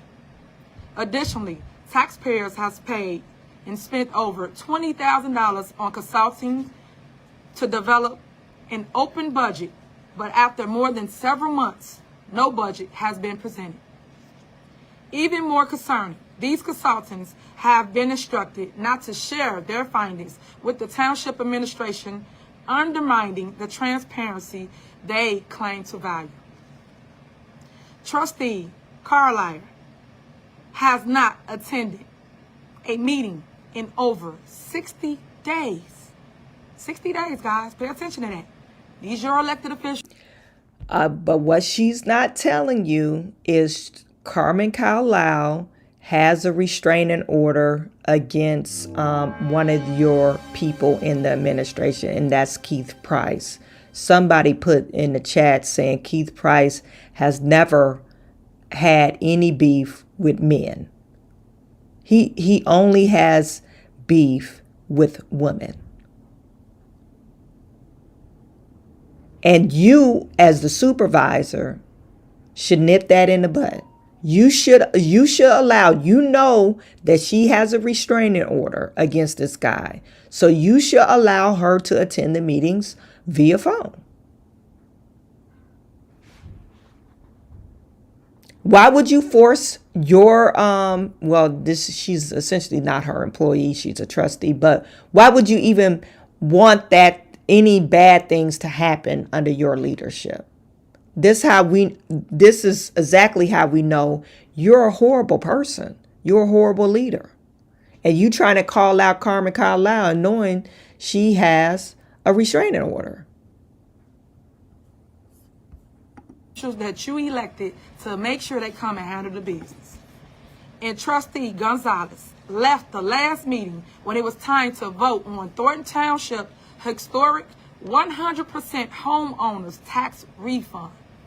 Property tax refund, guys. A program that helped millions because all of you complain about property taxes. So you guys was going to get 100% tax refund from Thornton Township. For each meeting, they refused to show up. This program, the first of its kind in our township, is. And I disagree with the 100% tax refund. If that's the case, I don't know what the requirements is to get the 100% tax refund. Then that means you don't need our taxes. So why charge us in the first place? So somebody needs to draw up a resolution to decrease the millages or decrease the percentage of taxes collected from the cities that's included in Thornton Township, not to go to Thornton Township, because clearly you don't need the money because you're giving us a tax refund. So what is it? Is this a campaign shenanigan that you're trying to get people? Oh, remember Tiffany? She gave us 100% tax refund. Remember that? She gave us 100% tax refund. Let's vote for Tiffany. And yeah, Carlisle. She's referring to Carmen Carlisle as Carlisle. And this is another thing. Okay, it's good that you got these words out there, but come on now. I don't know if she's trying to be like Donald Trump or whatever, coming up with names for the people that she don't like. But she needs to stop doing that, because on one breath you say, oh, we're sisters and we're black women, we need to stand together. And then on the other hand, you're calling this lady out of her name. They used to be your friend. Like you said, she got appointed because of you. And now she's a Carlisle because she doesn't agree with you. Is designed to provide a significant financial benefit to our homeowners with exemptions. Their continued absence has paralyzed Thornton Township operations, delaying critical payments and disrupting essential services.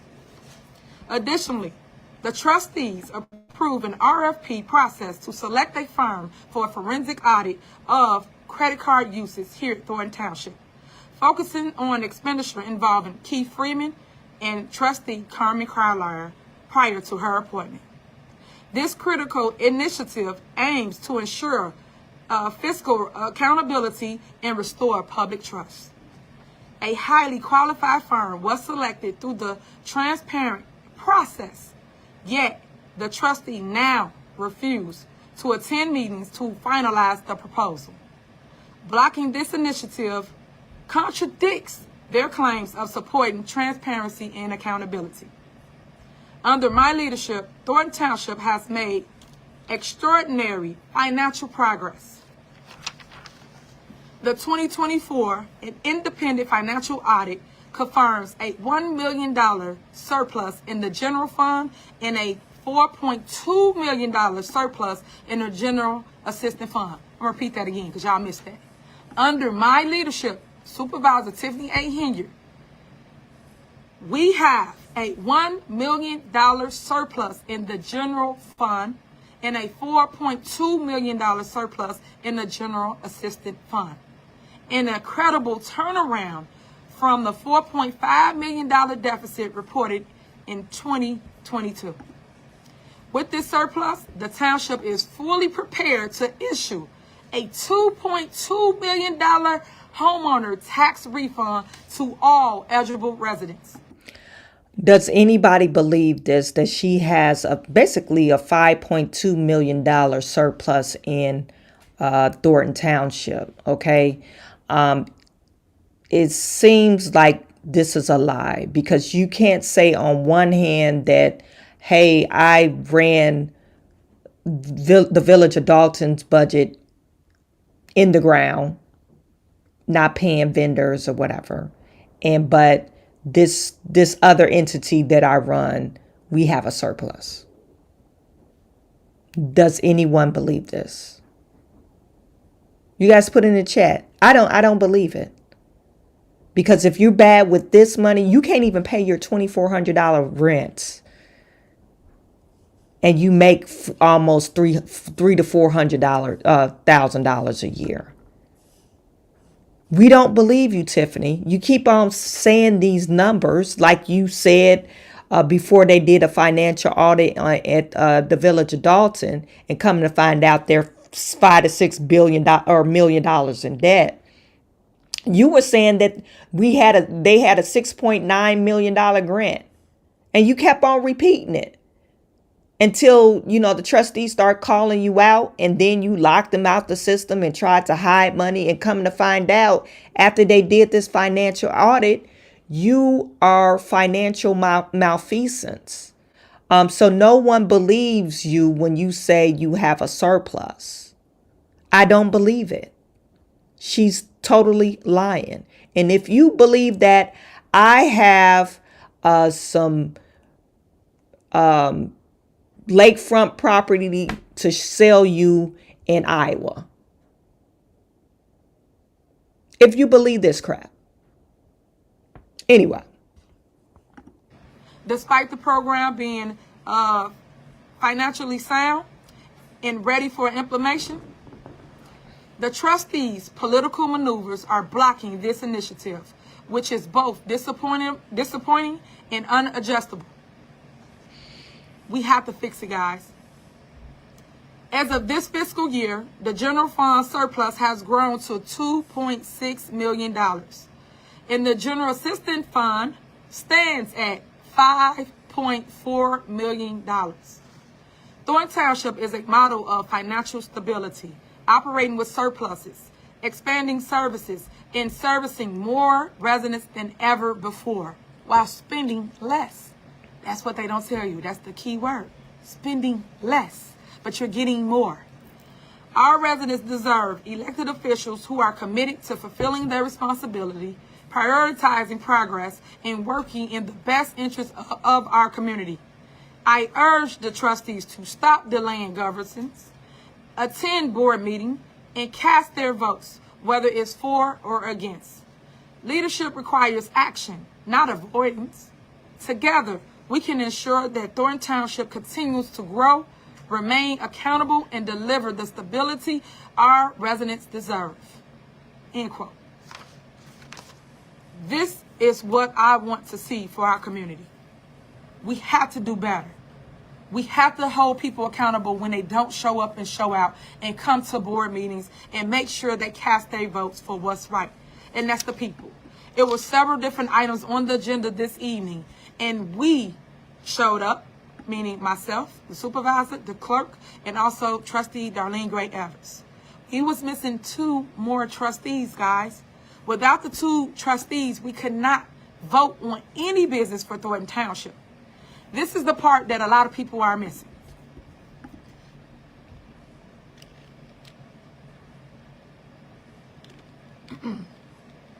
Jerry Jones.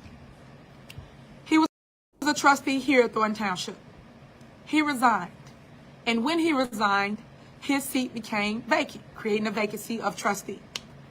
Tonight on the agenda, we was going to fill that vacancy. They chose not to show up due to the fact they didn't want to fill the vacancy. That's what it's all about. Not filling the vacancy and not paying the bills.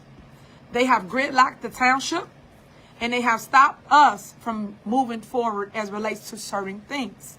Because as you know, people, I am the only one that's over the GA department. That's how I am able to still produce food boxes for you, give you different things as relates to general assistance. But I cannot just vote alone on general fund. The general fund, the board must say yay or nay on moving forward. So I want to point that out to what's going on.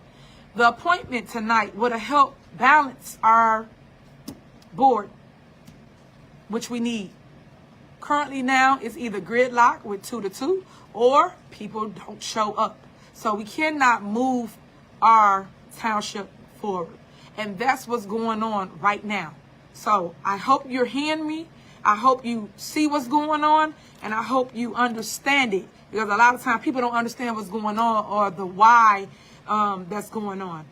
We have over 190,000 residents in Thornton Township. We over 17 different communities, villages, and cities. And right now, people depend on services here at Thornton Township to get them through. Whether you like it or not, that's what we do. The $2.2 million amount that we're giving away, we have, as I just read in the letter. We have the money. My thing is giving the money back to the people. That's what a lot of times most politicians forget about, the people. I've never forgotten about you guys. I've always placed you first, and I've always provided for you first. I've done several things like, neglect my own life as it relates to my family, my guy.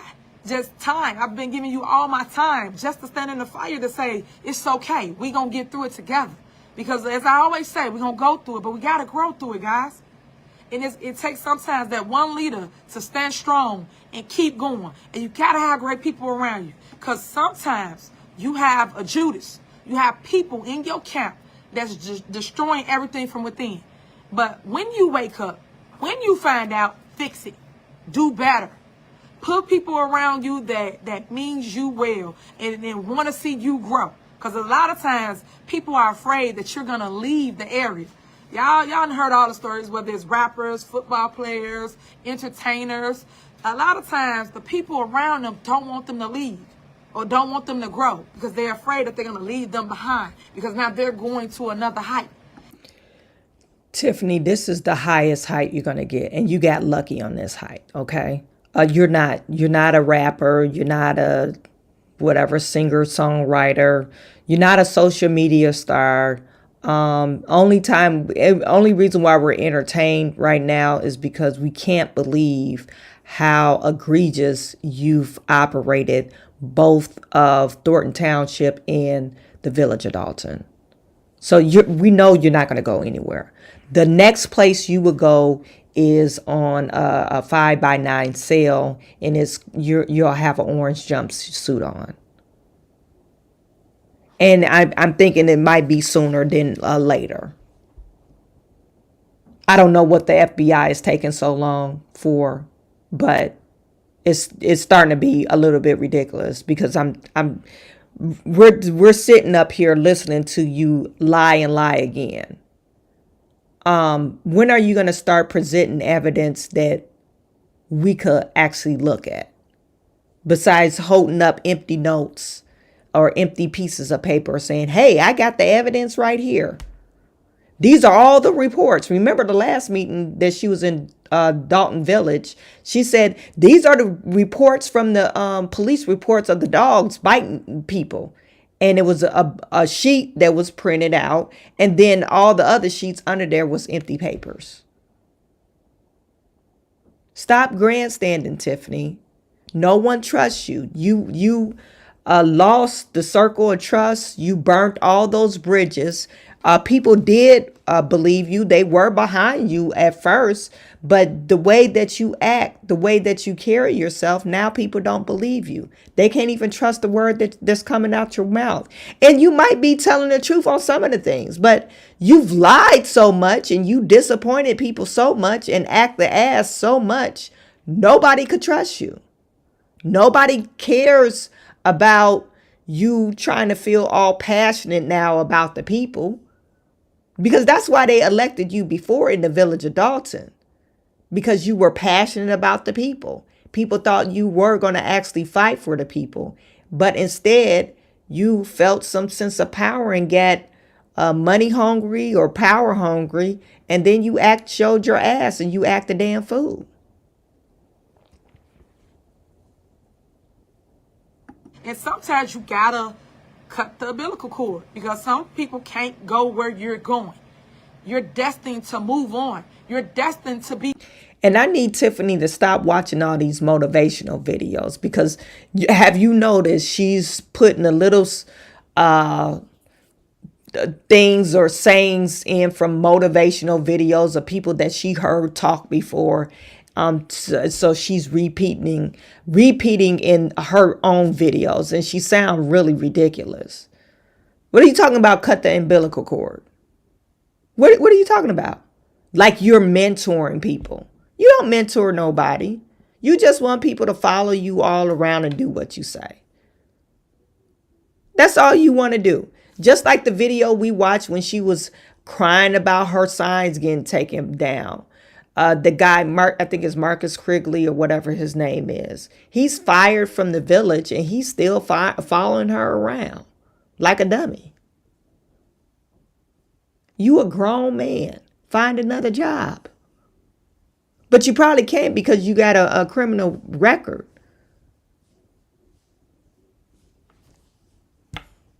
There's nothing wrong with having a criminal record. Hopefully he's rehabilitated, but he probably can't find a job making as much as money as he's making because of his criminal past.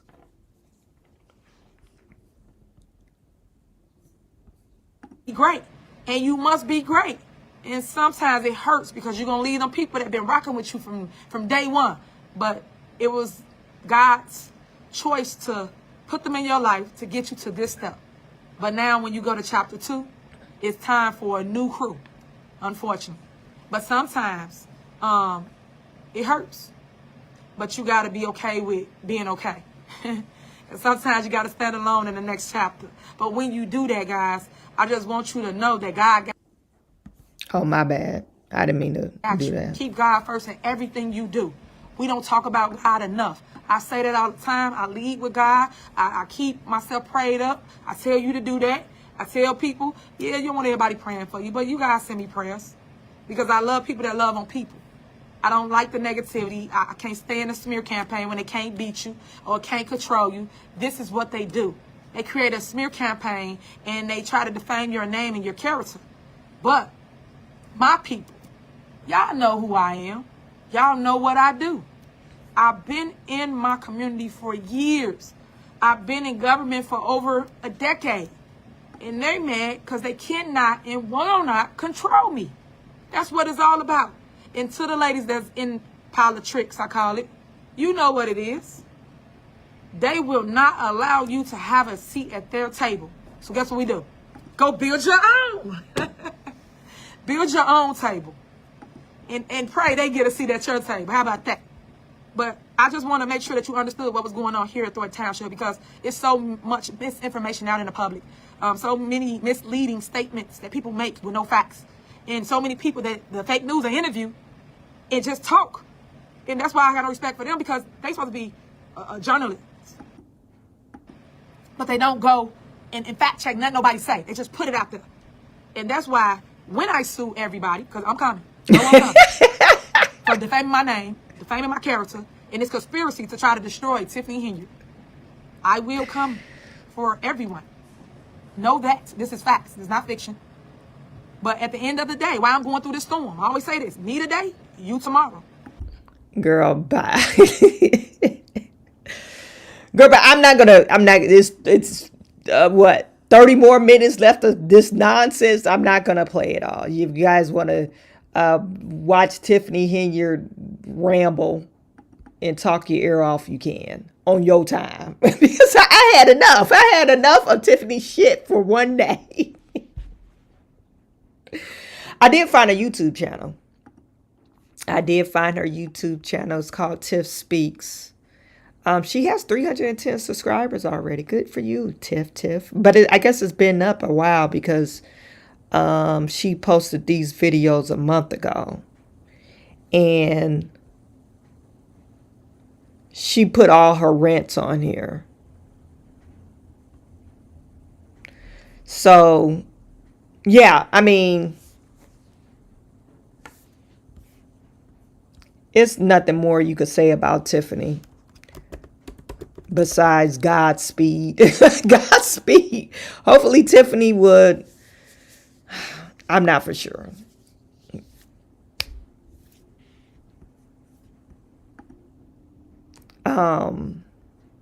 Get arrested. Because like right now it's ridiculous. But I believe she's really upset about the board members that didn't come in. She's upset. She's upset about the board members that didn't show up so she could make an appointment of, the trustees. And I believe the clerk probably is on her side. So that's probably why she's really upset about it. And I think it was a great strategic move for them not to come in. Let the residents vote. Let the residents vote, appoint and vote somebody in. And so the residents could have the vote. And if, the people that they appoint now, if they make a mistake, then they could just look on themselves. They can't look to like Tiffany Henyard or even the board members like, oh, you appointed this loser and look, we're stuck with this person. So I think it's a great thing that the residents should be involved with this vote, since they've been almost everywhere. Like the board is going against Tiffany. They don't have a budget that they approved yet for 2025, which is really ridiculous. And the board is saying Tiffany is doing all this extra spending and she's doing unimproved spending. And, Tiffany is saying, well, I have the right to spend this money. I'm the person that's over the general assistance fund, and you don't have no right over the general assistance fund.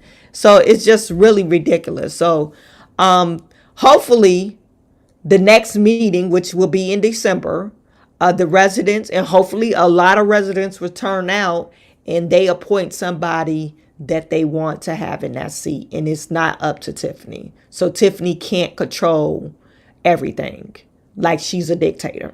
Okay. So she might as well get out over it. So this is Tiffany Henyard's page.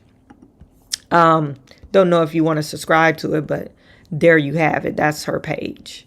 And I guess it's been up for about a month because she has 8 videos on here. So most of these things that we've seen these videos before. So anyway, you guys, I really appreciate you. Let me know what you think about Tiffany Henyard in the chat. Also about Mayor Brandon Johnson. He's another one in the city of Chicago. These mayors are getting a little crazy. Okay, getting a little crazy. Before I get off, I do want to talk about Jasmine Crockett. I think Jasmine Crockett is flaming out. Yesterday, she gave a speech and she told some of her, I guess, white counterparts they're not allowed to use the word oppression. I don't know why she went off on this rant, but she's mad. And I'm pretty sure she's absolutely mad about the election. Because of course, many people on the left is blaming the election on misogyny and racism. They think people did not vote for Kamala Harris because of misogyny and racism. And so look at Jasmine. Look at this lady. On this side of the aisle is because you can then misuse words like oppression. There has been no oppression for the white man in this country. You tell me which white men were dragged out of their homes. You tell me which one of them got dragged all the way across an ocean and told that you are going to go and work. We are going to steal your wives. We are going to rape your wives. That didn't happen. That is oppression. We didn't ask to be here. We're not the same migrants that y'all constantly come up against. We didn't run away from home. We were stolen. So yeah, we are going to sit here and be offended when you want to sit here and act like, and don't let it escape you that that it is white men on this side of the aisle telling us, people of color on this side of the aisle, that y'all are the ones being oppressed, that y'all are the ones that are being harmed, is because you can then So I don't know if you guys really heard that. It was kind of low, but she basically said, I'm gonna put it in summary form. You can't say anything about oppression because we didn't ask to be here. You didn't get dragged out of your homes. You didn't get dragged across the ocean, and we don't even want to be here. We didn't ask to be here. Well, Jasmine is probably my age. I think she's a little bit younger than me. What relative you knew that was dragged out of their home? I mean, I know some of us have came from slavery, ancestors, but we're so far removed from that.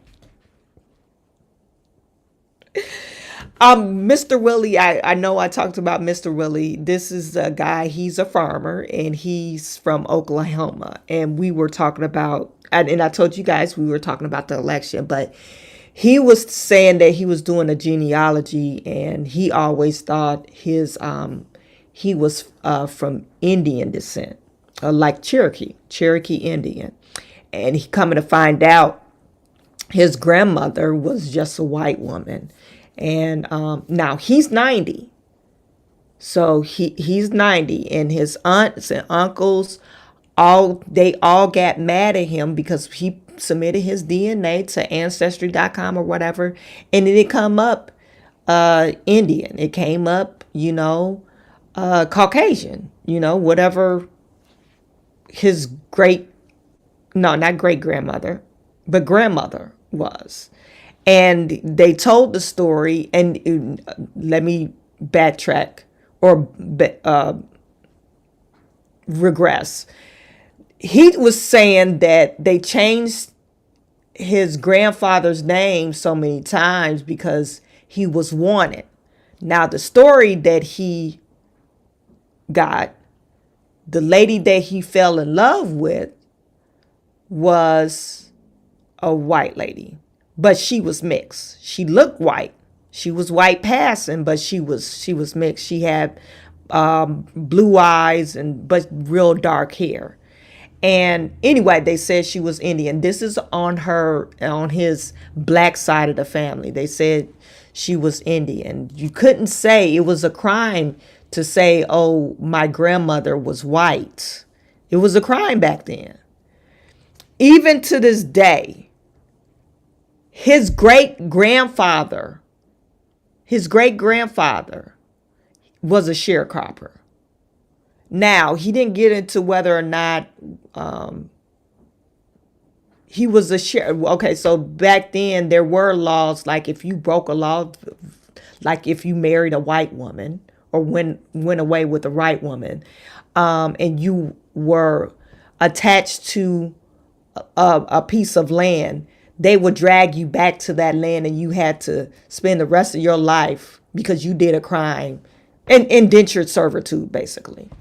Anyway, he's telling me this, but he's 90 years old and he doesn't have any firsthand knowledge of slavery. And if you talk to him, he doesn't seem like he's an oppressed person. And I'm saying this because it's like a woman as young as Jasmine Crockett, you use the word oppression like you've been through something, like you've actually had the first hand knowledge of being dragged across the world through the Atlantic Ocean, so literally sold by your own people. White people didn't come into Africa and put us on the ship. No, it was sold by our own people, and they put us on the ship and sold us to Spanish and white Americans, or just British people, or whatever. But anyway, You act like you have firsthand encounter to this oppression. And then you get mad at the white man when they say, like, you're doing something wrong to us. And you're like, oh, the gall. I should be allowed to do things to you because you're not as oppressed as I am. Like, it's insane for you to think that way. I think it's really insane because, like I said, you never was a slave. So stop acting like it. Why are these people acting like they were slaves? Your grandmama wasn't a slave. You're not that old. Your grandmama wasn't a slave. Now, did she experience extreme racism? Probably so.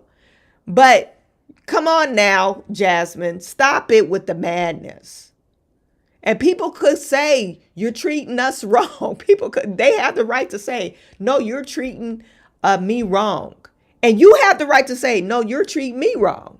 But you do not have the right to say that a person can't use a certain language because they see fit, because you're the owner of the word oppression. She made my head hurt. No, nobody voted for her because she's an effing idiot. Lenny Malley, I forgot the tribes, but one tribe will actually acquire slaves from another tribe and free them. There was 3-day freedom ritual for slaves. Yes. Amen, Sister Burns. Obviously, Jasmine doesn't know her history of foundational Black America. Some of our ancestors were here before Columbia's 1492. Yeah, and this is what we got into with Mr. Willie. I was asking him, so before he told me that his ancestors was, Black and white, he thought, yeah, well, I'm original to this land. That's what he thought.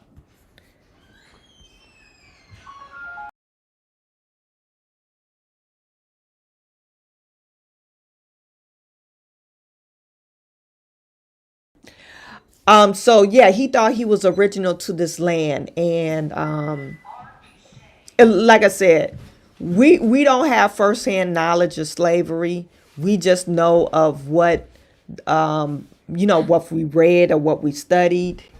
Can I have a donut? Is there one in there? Yeah. Okay, yeah. So we don't have firsthand knowledge. And so for us to carry that oppression baggage on generations after generations, I think it's really nonsense. I think it's been doing us disservice. I'm not saying not to know your history, but what I'm saying is it doesn't do you any good to say, oh, I'm oppressed, and you never experience any oppression during your life. Literally, you're on a state representative, a Black woman that received her law degree. And I think she went to a prestigious private university to receive her law degree. I think she went to Tulane College. Jasmine Crockett.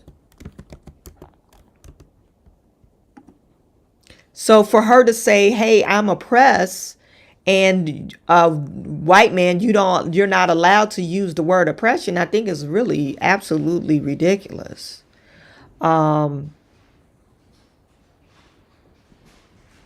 Oh, no, she went to University of Houston Law Center. She was born in St. Louis, Missouri. Anyway.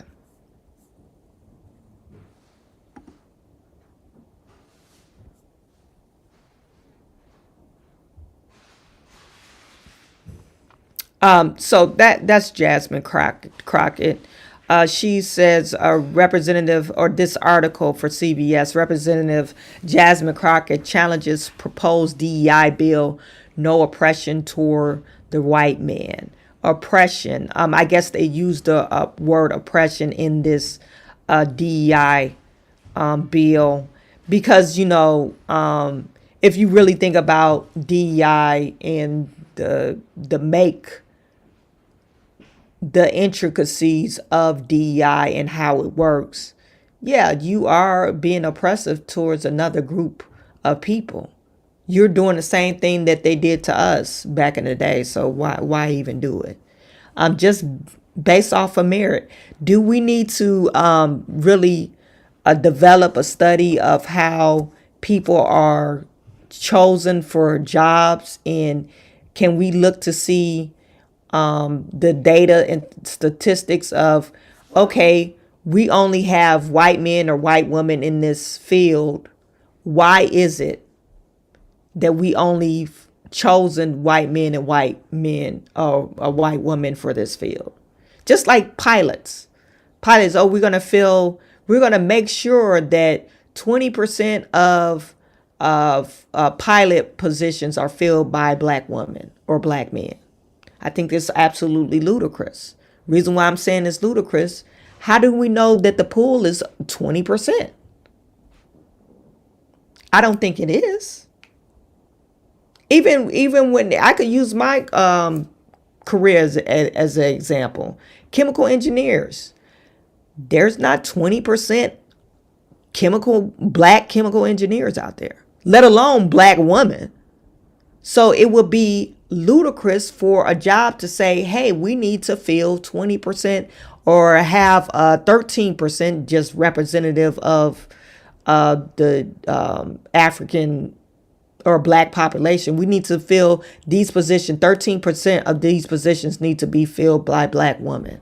I think it's absolutely ludicrous because the sample size or the pool size is not that big. It's probably like 1 or 2%. Now, can we say, hey, we might want to say a reflective of or representation of the pool size? If we have 20 or 2% or 5% of black engineers out there, yeah. But it shouldn't be that all black engineers at one company. This to me is ludicrous. Or whatever type of race. I think it's absolutely ludicrous. So when you do that, you just nix out talent that might be very capable talent. But since we got to meet this quota, we're going to put this person in there. And they probably not even fit for the job. That's why DEI doesn't work. It doesn't work. And then you got your people looking at you. Oh, the only reason why she here or they here is because of their skin color or their sexual orientation, because now they put sexual orientation into DEI now. So anyway, that's that. You guys let me know what you think. I got a lot of comments in here. I didn't know everybody was commenting. Shara saying, Lenny, I'm in Georgia, Smile County City, 1 mile. The road voted all Democrat, 86% black. My county voted all Republican, 22% black. Voting for their skin color is rampant. Yeah. Yeah. What time is it? You guys need to get your reading done. Jasmine is ghetto fabulous. Black Lives MAGA. Obviously, Jasmine doesn't know her history about foundational Black America. I heard some Asians that have 4.2 GPAs was getting denied in Harvard because of DEI. Yeah, the people that really bear the brunt of DEI is Asians. Asians don't get denied a lot of, getting into universities, things of that nature, and they're probably highly qualified to get in these universities. And it's sad, and they probably got high SATs and high ACT scores, but since DEI exists, some of them are denied entry. G-Man, thank you for tuning in. First time watcher, and now I'm a subscriber. Thank you for tuning in. Rita, I am an engineer, and Chinese cheat in college. They are not that smart. Okay. I don't know. I know we didn't have I went to a historical black college. I went to North Carolina A&T, and cheating was rampant in North Carolina A&T. I didn't have to cheat, you guys. I studied hard. I was an older student too, so I didn't have to cheat. And I did receive really high GPAs. Matter of fact, I had several professors trying to switch my majors to physics, and I had a mathematician, but I stayed with the chemical engineering. I didn't want to go into research or be a professor or anything like that, so I just stayed to what I thought I knew that would be, money making, because I was poor. And I wanted to make some money. And I was like, shit, I ain't trying to be no chemist because they don't make no money. Anyway, Yuck Photo, G-Man313, welcome. Thanks for being here and subscribing. Yuck Photo, I made some dumb agents while I'm acting Marine. Met a lot of dumb people, honestly, right? I don't know. My thing, I remember I went to school they used to give out presidential honors, and 2 of the students at my school won presidential honors in high school. And they only give out eight awards throughout the United States at the time. And one of them was an Asian. She was super smart. I thought, I don't know where she's at. She's probably in politics now. I should look her up. But yeah, she was a super smart individual, and she won the presidential award, honors award. And then there was another girl that won it. Actually, 2 girls. It was very surprising, but it was 2 girls that won the award. Anyway, you guys, thank you for tuning in. I'm going to head on out. You guys, let me know what you think about Jasmine Crockett. Okay, is she like going off on the deep end? DEI is not the end of it. I mean, I think we have bigger fish to fry than DEI. I didn't mean to rhyme, but I did. Okay, so you guys, let me know. Tomorrow we do have Unpopular Opinion. So if you're not tuning into that channel, it's Chawanne Burns 2.0. That will be talking about, more likely we'll be talking about Sean Puffy Combs, and we do our NFL picks for the week. Okay, that's exciting. NFL picks for the week, and we go over last week of who was a bad pick. so that's 9:30 Eastern Standard Time AM in the morning. So if you're at work, just tune us in. You don't have to talk, but just listen to us, and we really appreciate every single last one of you. Okay, so remember to like, share, and subscribe this video. I am sending all my good to you. I will talk to you tomorrow.